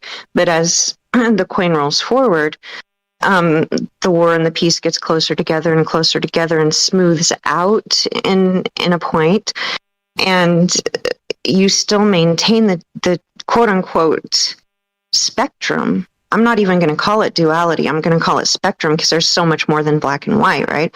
So you maintain the spectrum of the diversity of what is on that coin, and you pick up in the path, you pick up more things that are on either side. You pick up more stuff that's good, and you drop, well, I'm not even going to say good or bad. You pick up more skills, you pick up more knowledge, you pick up more stuff, and you release that other stuff that's been keeping us from rolling forward. And as we roll forward, we maintain the spectrum. We maintain the quote unquote duality, or both sides of the coin. I want to call it a spectrum, because it's so much more. And I think that the metaphor of that coin keeps in mind that we are always attached to the spectrum, and that we can grow within that spectrum, and that we're not locked into what it looks like right now. I'm done. Okay. All right. That's it. There you go. All right. Great stuff. I give APOC a follow, Apocalypse Style Podcast. I'll be on that podcast soon. I'm gonna have to twist her arm to keep saying, hey, it's gonna happen. Let's go to Matt in California. What you got, my friend? As an outro here, anything for us? Matt. Good stuff, APOC. Now I'm gonna add one more thing. Talking about this. There's a thing called biolocation. And that's existing at two different places in the same time. And some magicians have been able to figure that out. And it's not like astral projection where, your body's asleep, like your physical body's asleep and your astral body is projecting. It's literally, they figured out a way to exist at two different places at the same time. And there's no studies showing you how or the way they did it. But when I looked it up, biolocation, guess who's one of the people that studied it and can figure it out and teach people? Yeah, what's interesting about that too, in the quantum world, that's called superposition. Biolocation is actually superposition, which means in the wave particle duality, but you're in the Schrodinger's cat, and is the cat alive or dead? Until you open the box, you don't know that whole bit. But superposition means the cat is both alive and dead in the same space. And so biolocation is sort of a quantum superposition, but also like at the macro level. Yeah, that's wild, man. Imagine if people in the macro world learn to channel that quantum whatever shit's going on. That would be exactly what you're describing. Yeah, I guess who's one of the stories I was reading that could do biolocation. Which story was that? Never guessed. Which story? It's the story of biolocation, St. Anthony. Seriously? Okay. All right. We'll have to dip into that at some point as well. St. Anthony. Can you remind me, please? Dip me a message in Discord, or send me an email or a message or whatever, and we'll get to that at some point. Right. Perfect. You're the best. Thanks, Mike. Appreciate it, bro. Yeah, thanks, Mike. Good show tonight. I appreciate you, Mike. Thank you, guys. Good night. Thank you. You too. Jennifer, last but not least, Jennifer. Everybody is scared to follow Jennifer because she shows up and just blows the whole thing up. Just hold up. What? Hold up. Wait. Before Jennifer goes. Wait. What just happened? She's amazing. Okay, go ahead.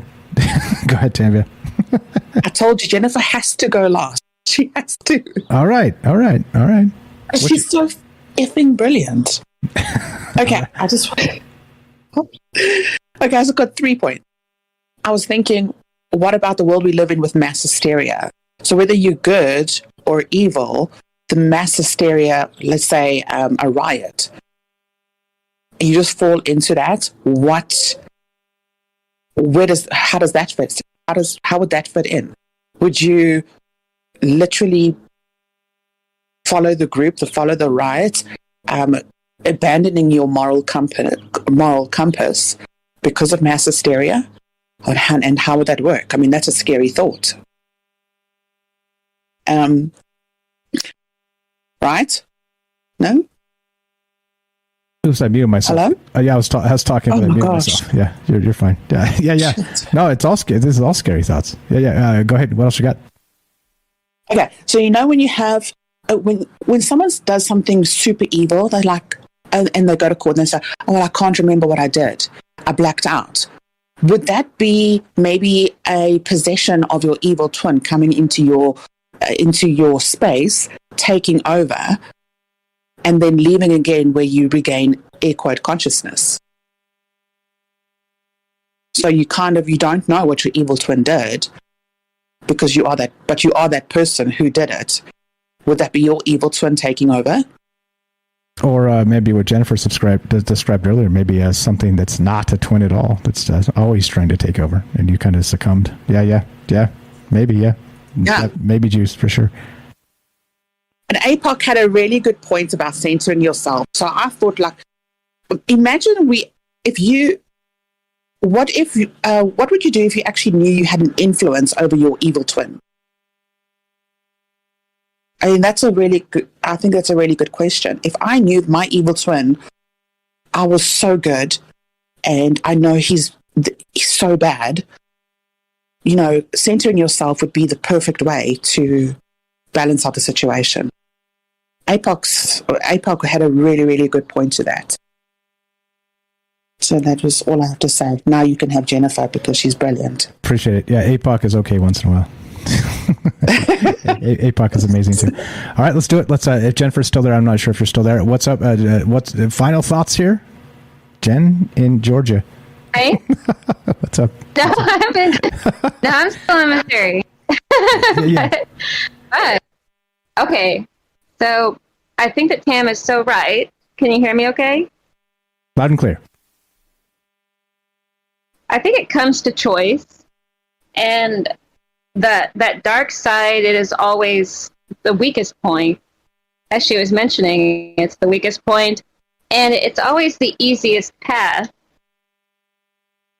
and that exists in all of us. And I know I don't sleep well anyway, and I don't feel great about everything, but I know that I have to be strong.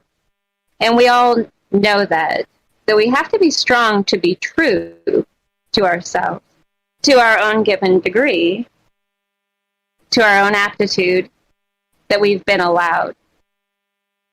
So we have to be strong to be true. And we get told a lot that true personal strength is some kind of a weakness. And honestly, that's absurd, of course. But I would rather be someone who people would turn to instead of someone people would blindly follow, because you don't want to be surrounded by those kind of people either. And we know when what we want is only self-serving. And it's not necessary to step on others. It's not necessary, and we know it. And I've seen men who could cripple several men who had to only use a look to calmly to just pass through any scenario. And I think we need that kind of strength. We do right, we do wrong, but I mean, damn, truth be told, try and do what is right. Because your shadow is just that. It's a non-permanent reflection that's always changing. Make a shadow puppet, if you want. Make whatever you want. But make sure it's what you want to be after you're gone. Once you're gone, make sure that what you've done was what you meant to do. The idea that we can rationalize self-serving to the betterment of all is a cop-out. It's a way to diminish honor. We know what selfish intention is. We know we are faced with it. We see it when it happens. And we can choose. And we can choose well. And choose we will. And I like how you worked in the sure and the strong and the true. Very nice. Very nice. Very nice. All these fine folks, Apoc, James, Jennifer, and Tam Bam, links all in the description. Please follow them. As you can tell, amazing people, amazing takes. As always, there you go. Nobody has to follow Jennifer, and we could be glad for that. And that's a good thing, because as I say, and as everybody knows, that Jennifer's brilliant, and here we are. It's Jennifer's world. We just live in it, and I know I'm making jokes, and I appreciate it, guys. Thank you so much for being part of this. Thanks for all the amazing ideas, all the amazing thoughts. We have there you go, Night Stalker ads. I see there, buddy. When in doubt, choose maybe juice. When in doubt, choose the maybe juice. All right. We have a J-tro for it's not a J-tro tonight, it's a James-tro. So I'm gonna smash the thing and give you guys some music, and we got a James-tro for us as we roll this out. It's a happy Friday night, because Trouble Minds Friday means Thursday, because there's no Trouble Minds tomorrow night. We do have a news show on Friday at 3 p.m. though. It goes for about an hour, just kind of quick hit news stuff. You can find us there on Twitch. Shout out to Ronald on Rockfin. He said, don't forget the shameless plug for the news show. There you go, buddy. You got it. Let's do it. Here's the music. Wait for the bass to drop. This is the James-tro. James Salcedo of Salcedo Paranormal. He's got one for us. Here we go.